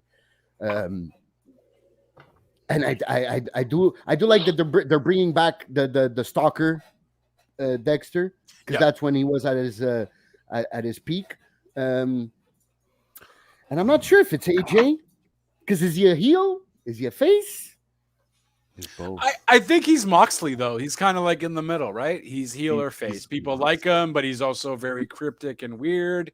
And was he? What was he in NXT? He wasn't a heel or a face. Yeah, people liked him, but Well, he ended up being pretty much a face, especially at the end with the whole indie thing. fair. But I mean, when he was a stalker. Yeah, when he was a stalker, it was pretty much go ahead. Like, I mean, when he was going against Cameron Grimes, right? Cameron Grimes was the heel there. Yeah, there's, at that point, you're right, guys, sorry to interrupt, but there's, breaking news. Breaking news. There's NXT UK releases. Oh, snap! The So, first one, breaking the news? the two first ones, I'm very surprised. Oh, That's supposed to be breaking. Flash Morgan Webster. okay. I'm surprised. His tag team partner Mark Andrews. I'm surprised. Wild Boar. I have no idea who Wild Boar is. Justin's nickname in high school. Jack Starr. Son of a bitch comes back to haunt me again. AML French. What are these names? Hope. They're probably they're Vince McMahon names. Dave Mastiff, which I'm also surprised, and Ashton Smith. The only people I know there are Flash Morgan and Mark Andrews. It's the only people I know, and maybe they asked for their release. Because I'm very surprised with Flash Morgan. That's because they kind of like had him in a little push. I don't watch a lot of NXT UK, but sometimes when I catch a recap or something, I'll read it. And from what I heard, Flash Morgan was getting a push sometime a year ago. Yeah, So Elton John. Elton John. That's what I call him. What the hell? When he started, that's what he looked like, Elton John. So they're just, I guess they're just cleaning up some spring cleaning before they rebrand it. You said Millie McKenzie. No, you didn't say that. No. Okay, well, there's What's Millie wrong with you? You McKenzie, didn't say Ashton Smith. Well, I'm also looking at Shay Samuels. All of these. You're making room apparently for have also Sasha got and a Naomi to list. come back. For who? I don't think it's that. I just think because NXT Europe is not going to be a thing until 2023.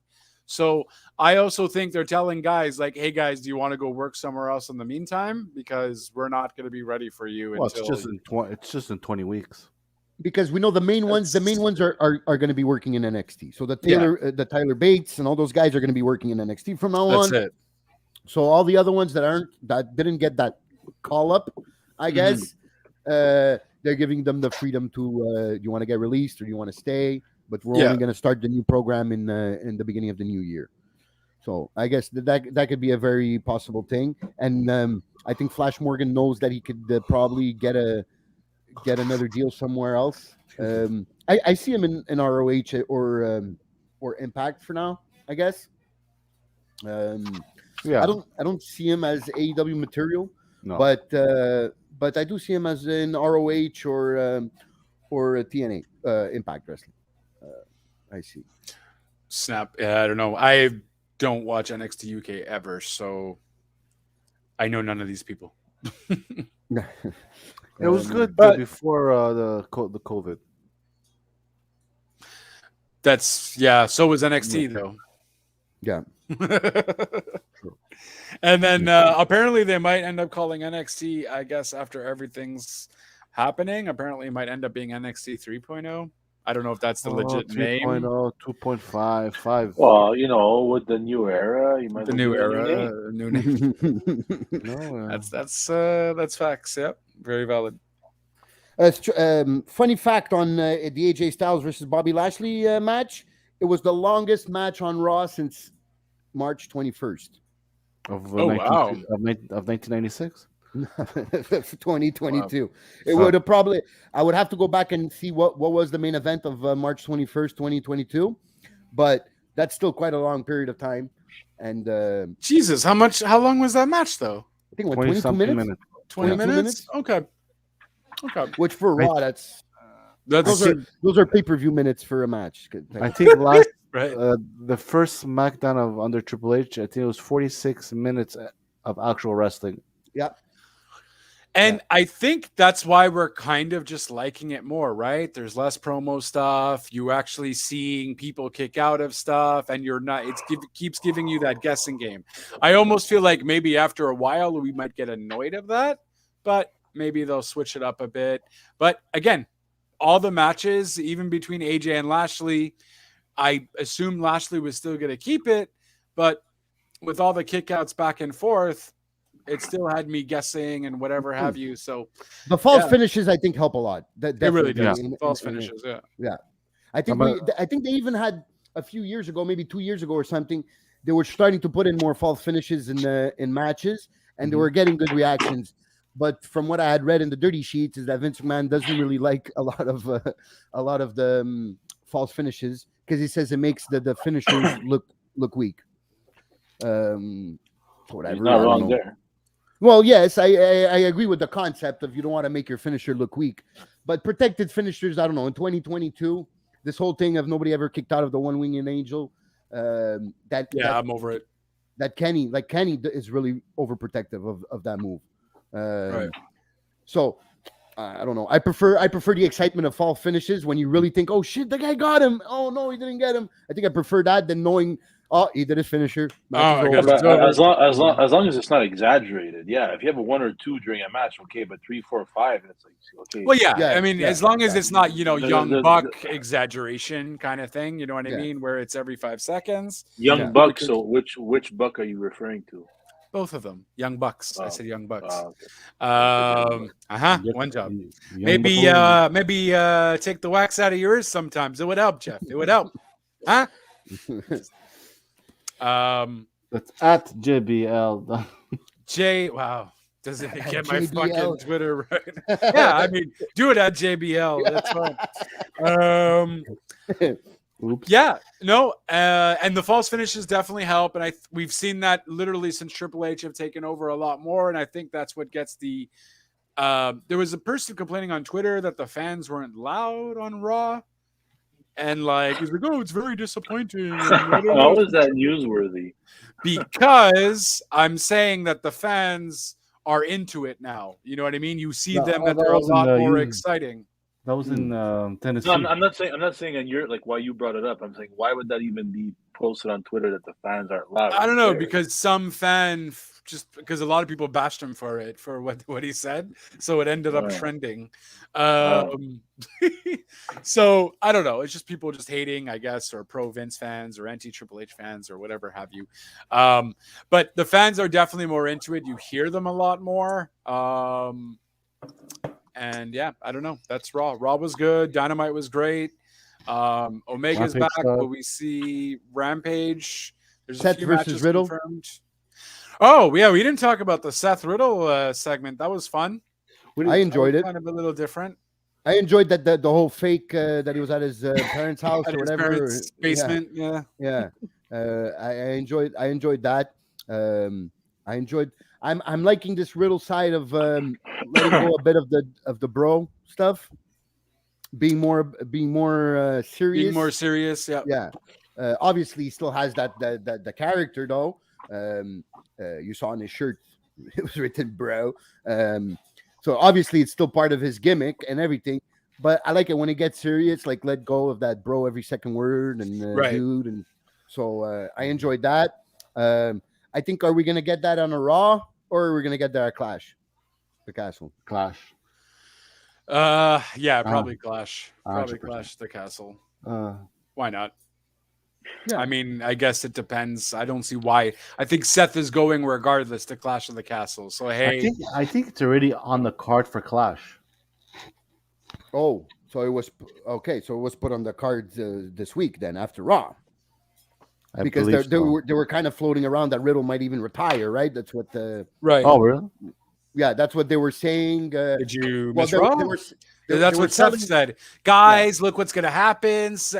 Riddle's going to say he retired, so let's all give him a warm welcome. Because that's what Seth Rollins did. All right, fuck off. Yes. But he's right because they were even selling the promo as he has a big announcement about his career. Right. So they were kind of like hinting towards that way, so people would think that. But obviously, we knew it wasn't. That's not the way to do it. If that was the case, he would have been there to announce his retirement and not that in his parents' basement. But I also heard rumors. I don't know if you guys heard these rumors about Cody coming back at Clash. No, I didn't hear that. Oh, I didn't know. I And heard. apparently people backstage are like going crazy. This guy's an animal. That he's ready, but apparently, and I think that's maybe a good way to bring back into the Seth rivalry. Maybe having him interfere in that match at Clash. I heard Why, Brady. though? I heard I mean, Brady. you can easily continue it. Thank you. Yeah, let the Mark finish his point. I'm Thank sorry, you. Mark. But My Mark bad, wants to Mark. speak. I'm sorry. Mark I heard- away. Go ahead and leave your mark. I heard that Brady made her debut. But Brady. said, Brady. Brandy, Brandy. Brandy, Brady, whatever her name is. Tom Brady signed with the WWE. Tom Yeah, Brady's done. yeah.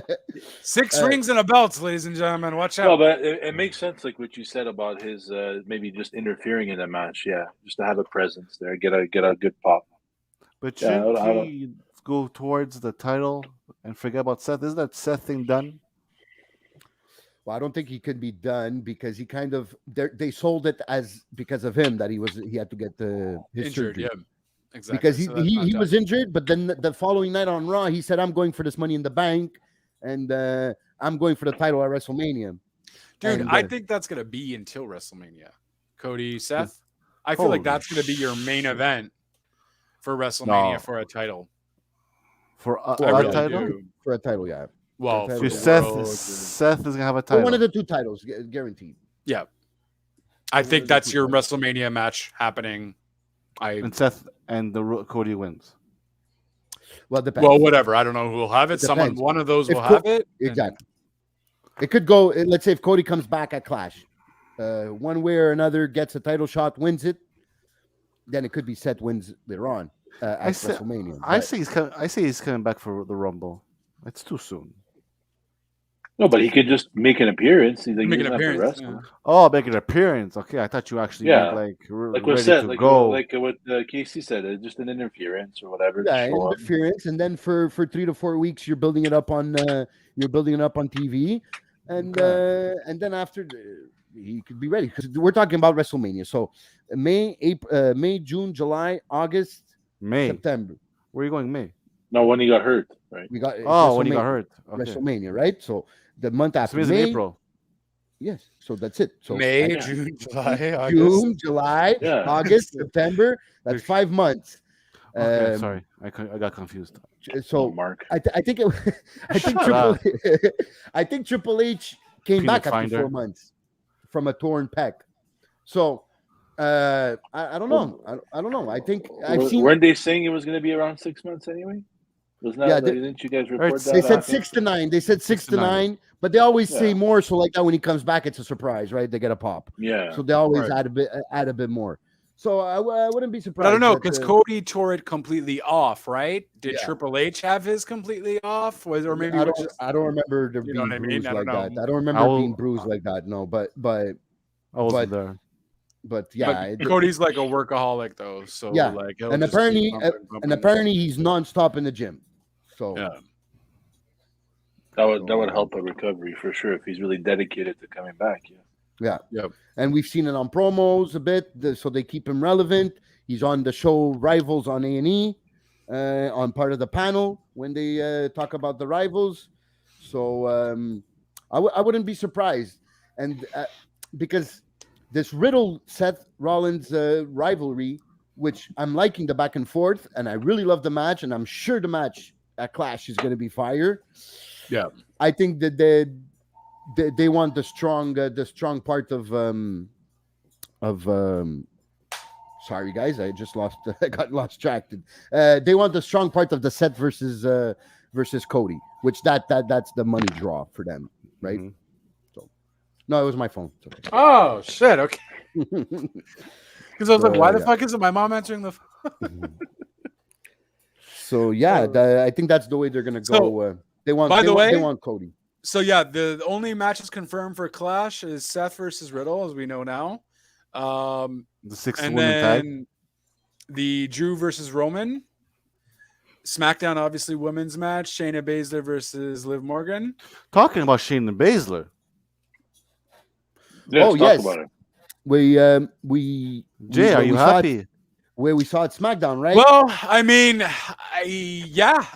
but I don't know because they can easily make that into because she's still heel too, though, Shayna, right?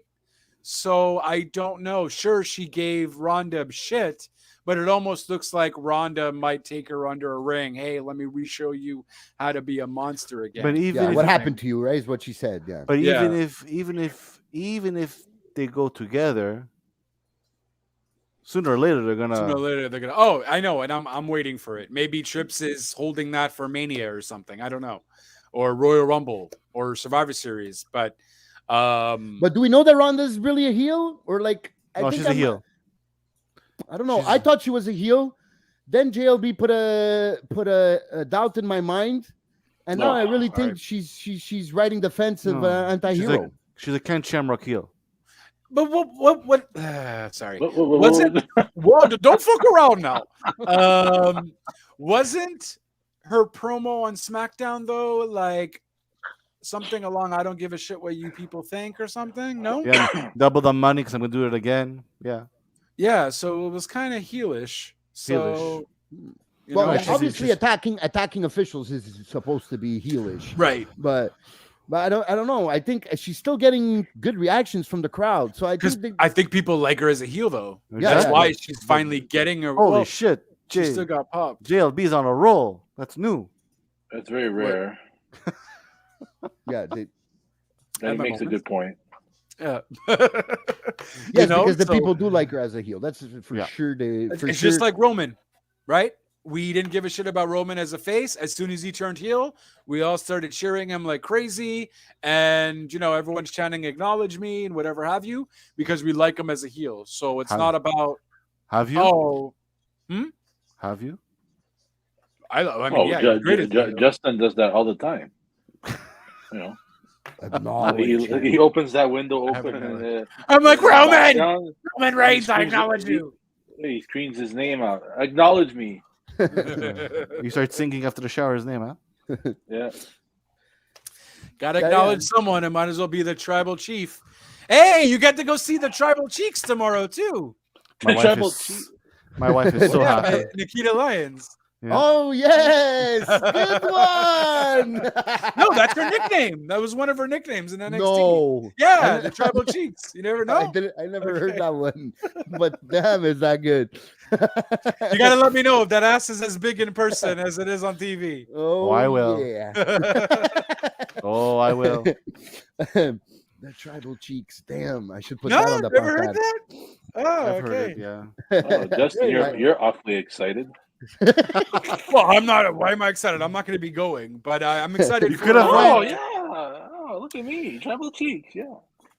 And it'd be kind of important if she's gonna be, if they're gonna sell her as the If baddest she- woman on the planet, that she starts acting like the baddest woman on the planet. Yeah. Okay, we're talking about the cheeks now. We're not talking about. No, we're talking about Ronda. We're talking about Ronda. Yeah. The I baddest don't- cheeks on the planet is. I don't want to what- get red what flagged.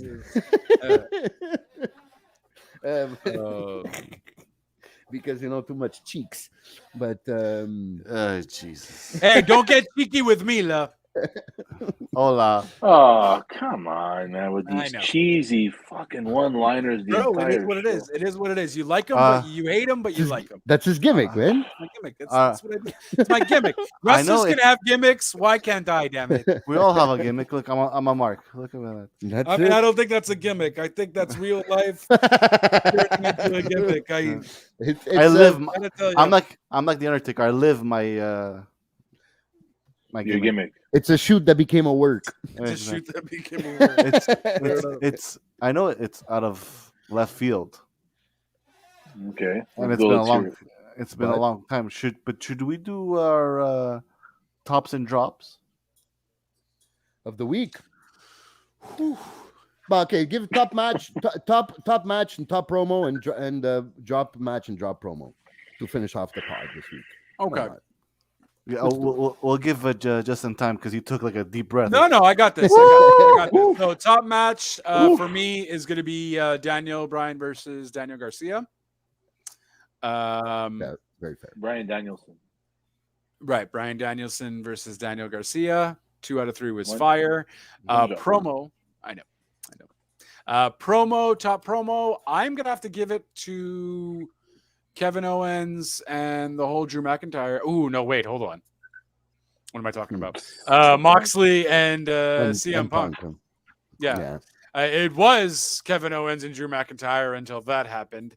My dropped promos. So drop match I'm going to do first would probably have to be the tag match, women's tag match on Raw. Doudrop, Alexa Bliss, and Asuka and Alexa versus Doudrop and Nikki ASH. Trips, can you please change Nikki ASH back to Psychotic Nikki? And Doudrop, change your name too, please. Well, I mean, Doudrop, I think she just needs a whole different kind of gimmick. Yeah, definitely get rid of Doudrop, but change your gimmick completely. So that's worst match. Worst promo. Yeah, I don't know. That I'm gonna. Worst promo would have to be Hobbs, I guess, for being backstage, and good for him. He said more than 2 words this week. But I still didn't give a shit, Hobbs. Mm-hmm. So Hobbs gets my worst promo. That's fair. That's fair. I'll go with my top match. Okay, I'm gonna do this top and drop is gonna be NXT style. So my top match is gonna be Tony D versus Santos, which was a great match. I recommend anybody who to go watch that match. If there's one match to see from Heatwave on Tuesday, it was that one. That was my top match of the week. My top promo of the week.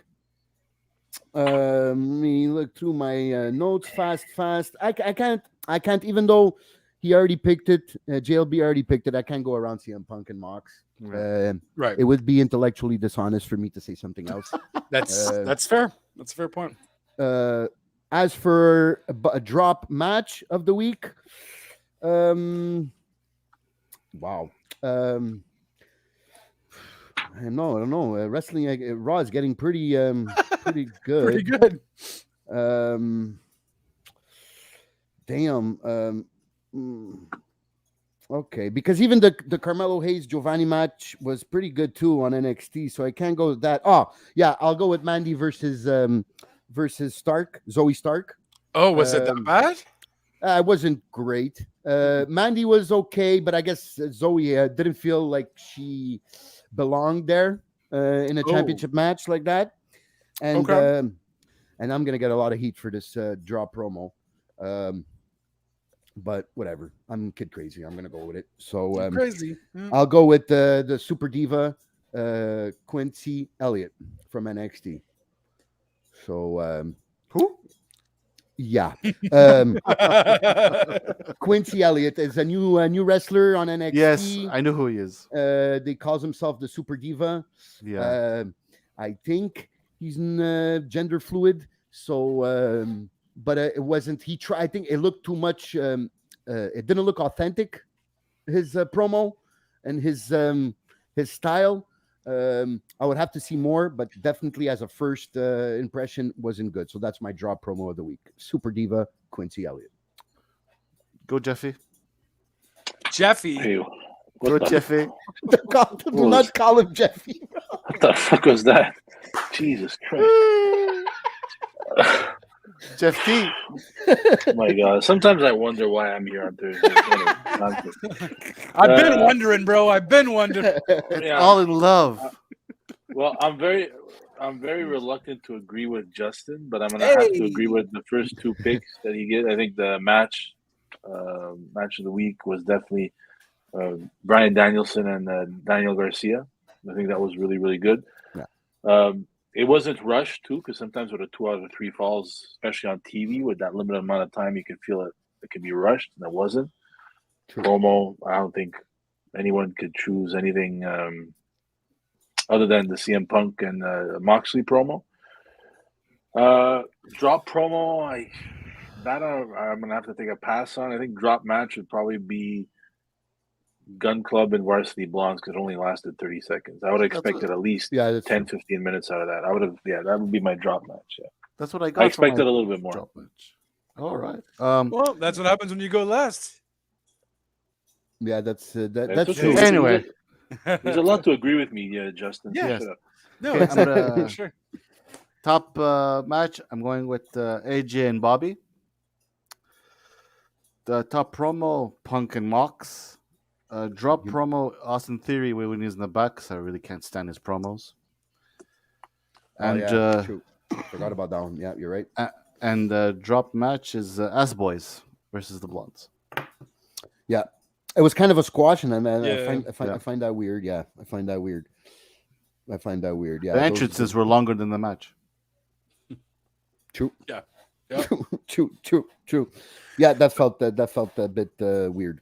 Well, that it I was think rushed like they that. did have a lot of matches, though, considering you had a 2 out of 3 falls match, and then you could have Kenny Omega's match, which Kenny Omega takes 5 years to come out. So, considering they squeezed, and they had 3 other matches on top of that, so considering they squeezed all of that into a 2-hour show, is still very mind-boggling. But they did it. I have a question for Big Red. You watched Dynamite on the app or on TSN live? TSN. So you got the picture in pictures, right? The commercial breaks, because I think they had 3 commercial breaks during that 2 out of 3 falls. Yeah, I saw it. There was no commercial breaks. No, that's it. So when you watch it online, for some reason they don't. When it's picture in picture, it just continues. Keeps continuing with the match. Yeah, I know that on the TV they said they're going to commercial, and they went over a good 15-20 seconds without going to commercial, and then they cut it and they went to commercial. Oh, okay, but no, that's the picture in picture. For some reason, that happens too. No, You're saying it was continuing on with the match? Just completely? Yeah. Like they're saying we'll be back in commercial, and there was actually I was waiting for the commercial. Like, did they forget to go to commercial? Okay, maybe he was. That was but that only happened this time. Something that happens too, though, is they go to picture in picture, and you see the commercial and the picture in picture, but then randomly, the picture in picture is gone, and then it's just a full-fledged commercial for the next 2 of them. And I'm like, I'm curious, That's Justin. true. With all these arm movements, did you practice Tai Chi when you were younger? I'm just curious. I think I knew a lot of Italians when I was younger, and it just I was asking because I'm wondering if that match lost of its momentum. Yes, during 100%. those commercial breaks. I agree with you, Carl. Because I would think so. Because I was when the guy was saying, "Okay, we're going to the match will continue in picture." So I never got to lose. I'm like, "Oh shit, this match is exciting. How could the fucking go to a commercial break right now?" Me personally, I don't watch when it goes to picture. I fast forward. Yeah, right. But I think maybe could it be that obviously the wrestlers are told when it goes to commercial break, so there's not much really crazy going on. No, when it goes back to air. But sometimes when it goes to the picture, it's a good match, and when it comes back from a regular picture, so they're bleeding. How the fuck did I was bleeding? So the majority of times, though, because I used to download them and whatever have you. When you would download, hold on, with a VPN. That's what I was gonna say. He will not snitch on himself. I'm gonna pull a kid crazy. When I would download them, though, they would literally have them. Are you in your Canadian sites or you're in US sites? I don't know. It's up for the FBI and the RCMP to figure that out. So when you would download them, you would have them kind of like how you have them online. I'm going to stop moving my hands. I'm terribly sorry. When you download them, you would have them like how you would have them online without any commercials. And you can tell that they do end up not doing a whole lot usually. Mm-hmm. I am not. Hey, Macarena. I am. You can tell when they're not usually doing anything because it's commercial. But sometimes, especially in the Daniel Garcia match, there was still a lot happening, like the whole bump outside, and there was a few things that Wasn't last week in the Mox Lionheart match? Didn't like the whole commercial break. Mox was in the Lion Tamer, no? Yeah. During the whole commercial break. So for people that left during the commercial and that come back after commercial and he's still in that break. Self-control, Big Red. One job. Okay, I get it. Jeff can be funny, but I think you can't give him all this credit. You can't give him all this I'm credit. gonna start taking off my shirt and complain it's fucking hot Oh, in my room. Jesus. Whoa! I'm logging off, man. I'm out of here. Whoa. Hold on the brakes. I'm gonna do a TikTok with shirtless TikToks. Oh, Jesus. God help us all. Nice. Yeah, but I was curious about that because I felt like, especially in a match like that, with two technical wrestlers that are so great at what they do, going back and forth, these stretching moves, these submissions, and you have three, if not four, maybe four, but I think a minimum 3 commercial breaks in that match. That hurts. That hurts. That's what happens when a 2 out of 3 falls is on TV. If it was on pay-per-view, then we wouldn't be having. Yeah, exactly. But I would like to see an Iron Man match between both of them would be pretty good. But but a 60-minute one, not a 30-minute one. Oh yeah. 60 I mean, either or, whatever. That match wasn't well, maybe that match was 30 minutes. Well, I don't think it went all the way to 30 minutes, but it was pretty close. Okay. I think it was over 25, guaranteed. But I don't get it at the same time, too. Like, I get they have a lot more matches than Raw, WWE would, and so on. So in order for them to actually build their commercials, they kind of would have to do it in between matches. But then do it in between the entrances. Mm-hmm. Like, fuck the entrances. It's really for the fans anyways. Yeah.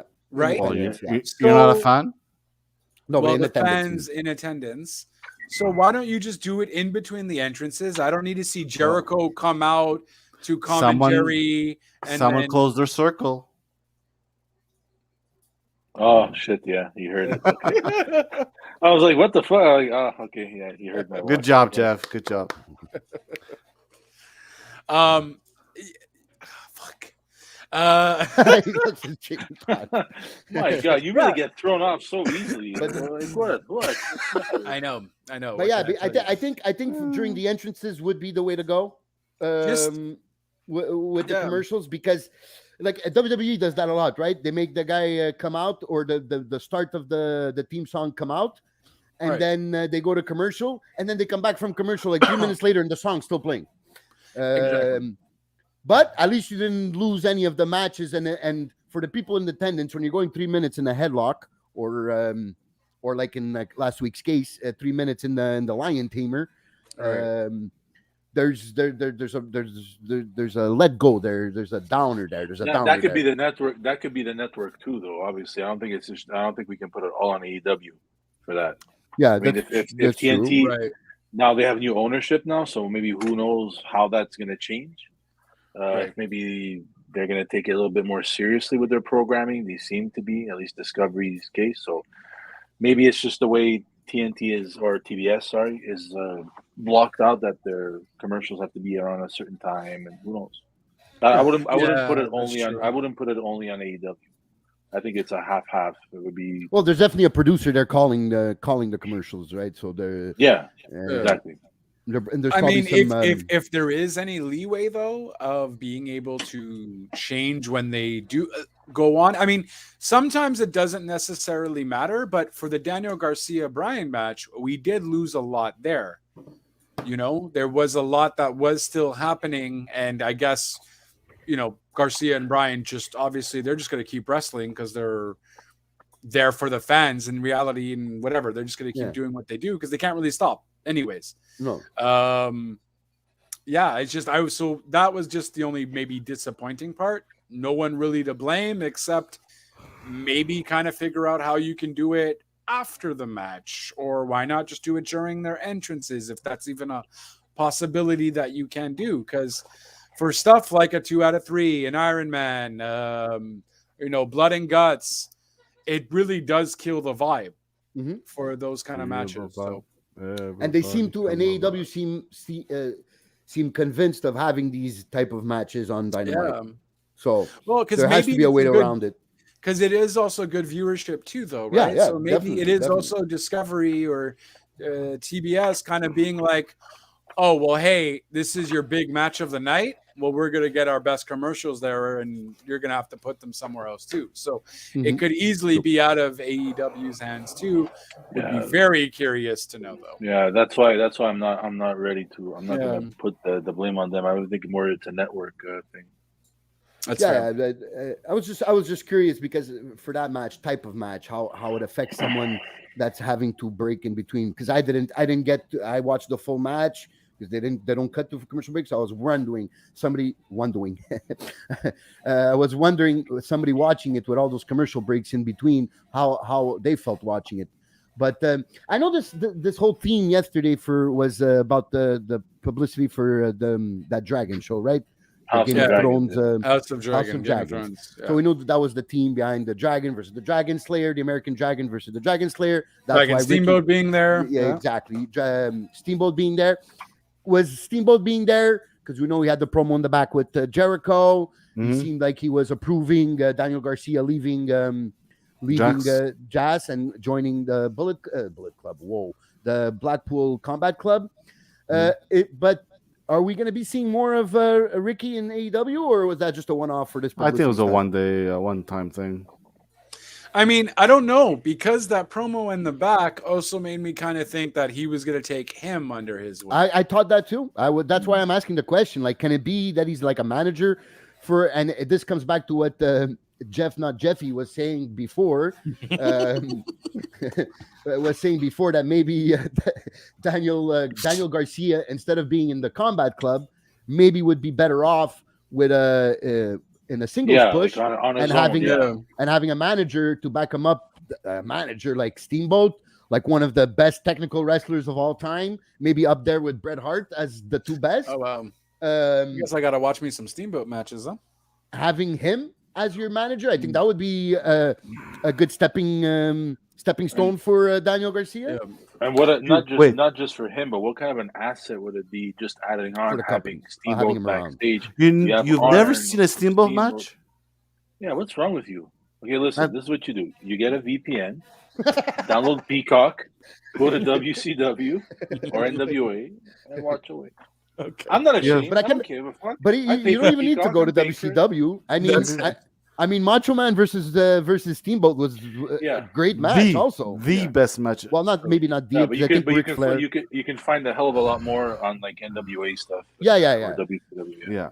But I think that for people that haven't watched a lot of NWA in the beginning of WCW, when Steamboat was there, there's always that reference also in WWF, where that was also a great match. Not his best, because obviously he's had some crazy bangers with Ric Flair, but definitely one of his best.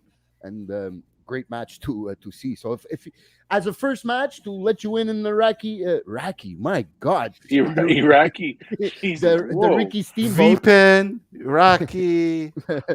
I think it would be a good start off point for Flair Steamboat. Yeah, no, Steamboat Macho Man, and then WrestleMania to the Flairs. Yeah, because it'll be something where just the event itself would be maybe a little bit more familiar. And don't watch it if you're in a rush, because it's a pretty long match. Okay, fair enough. Duly noted. Thanks, guys. Bam. And so that was kind of your week in wrestling. There's no other rumors that we heard. Nope. We're all good. Yep. That's pretty much the biggest news. Oh, well, I mean, Vince McMahon. We know where the $5 million came from. Trump, yeah. It came from Donald Trump's charity. Basically, that's how Donald Trump got paid for his haircut, hair versus hair match, and also for appearing on Raw the next day, or I guess the Raw before. And apparently, Trump also had in his contract that that's the best part. He would not be getting his haircut even if Bobby Lashley died in the ring. Under no circumstances. Under no circumstances. Of course not. That was never going to happen. No, it was never. But I mean, no. But to put it like to put it in your contract and to under no circumstances. Obviously, it's his trademark. He didn't want to get right. And Vince is not going to do that. But he wasn't going to get screwed either. On live TV, and they fucking. They make him lose on live TV, and then they hold him. Have Bobby Lashley holding him, and they shave his head. So he wanted to I mean, he's also a business guy too, right? At the end of the day, well, I don't care. I don't trust anyone. Just let me have it in my contract then. Exactly. You know? Exactly. But I mean, so that's kind of was the big news there too. That's where that 5 million came from after all his sexual allegations. So it wasn't a sexual allegation scenario. It was just him not reporting the money that he paid to Trump's charity. Yeah. That's because apparently it was Vince McMahon giving to the Donald J. Trump Foundation, but it should have been an expense of the company because you're doing it for WWE.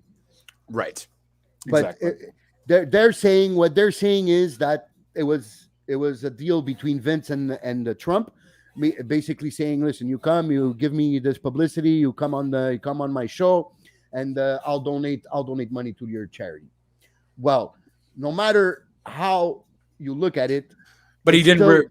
It's still an expense of the company, even if it's you personally giving that money, but you're giving it for Donald Trump being on your show. That's it.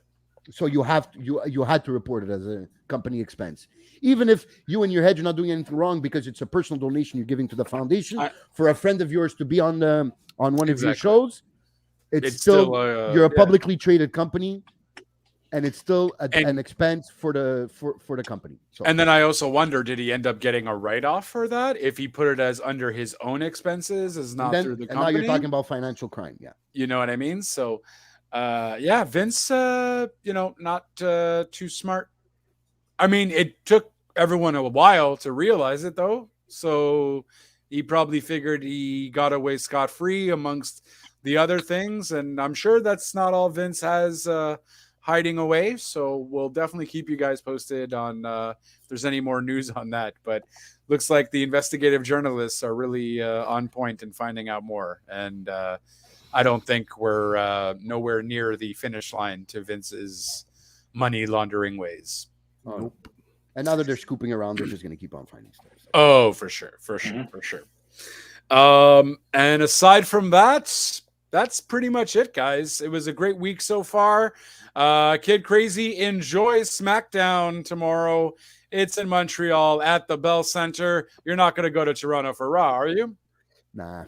Okay. I'm thinking about going to Toronto for Dynamite, though. So. That's fair. Yeah. Tickets go on sale next month for that. So we'll talk Costa. I'll see how the tickets are, and but I'm probably going to take the plane. So. Fuck that. What the fuck? $300. If I'm gonna spend $200 on gas, I might as well spend $200 on an airplane flight and just get there in an hour. So no, that's it. If you car ride with him, then you guys can split the gas money. Split the gas. You're right. We'll talk. I guess. Or we can split it 3 ways because I'm done. Now it's interesting. Now we can make a road trip. And I very rarely leave my house unless it's for work. So be happy. Because I don't know about being 5 hours in the car alone with a Mark, but exactly. I know. I don't think you'll be able to survive that one. No. It shouldn't be that bad. My wife hasn't said nothing yet, so. Yeah, but she's married to you. She has to endure you. Yeah, exactly. No, she doesn't have to. That's why there's divorce. I guess. It's more expensive than $200 for gas. That's true. That's a valid point. Boom. Well, right. Thank you everybody for obviously watching, listening, and supporting as always the Ambrosias of the world, the Cows of the world. I don't think we saw Mel today. No. Was it Mel? Nelson. Yeah. I don't think we saw Nelson, but we're still thinking about you, bud. Thank you for always being here as well. And everyone else who came to support, show love, certainly appreciate you. Of course, you can always we'll obviously keep you notified on all our socials at WTN Wrestling. It's on Twitch. Please follow us on Twitch, WTN_Wrestling Talk Now, where we do some exclusive content there as well. Because why not? We want you to follow us on Twitch, and we think you should do it.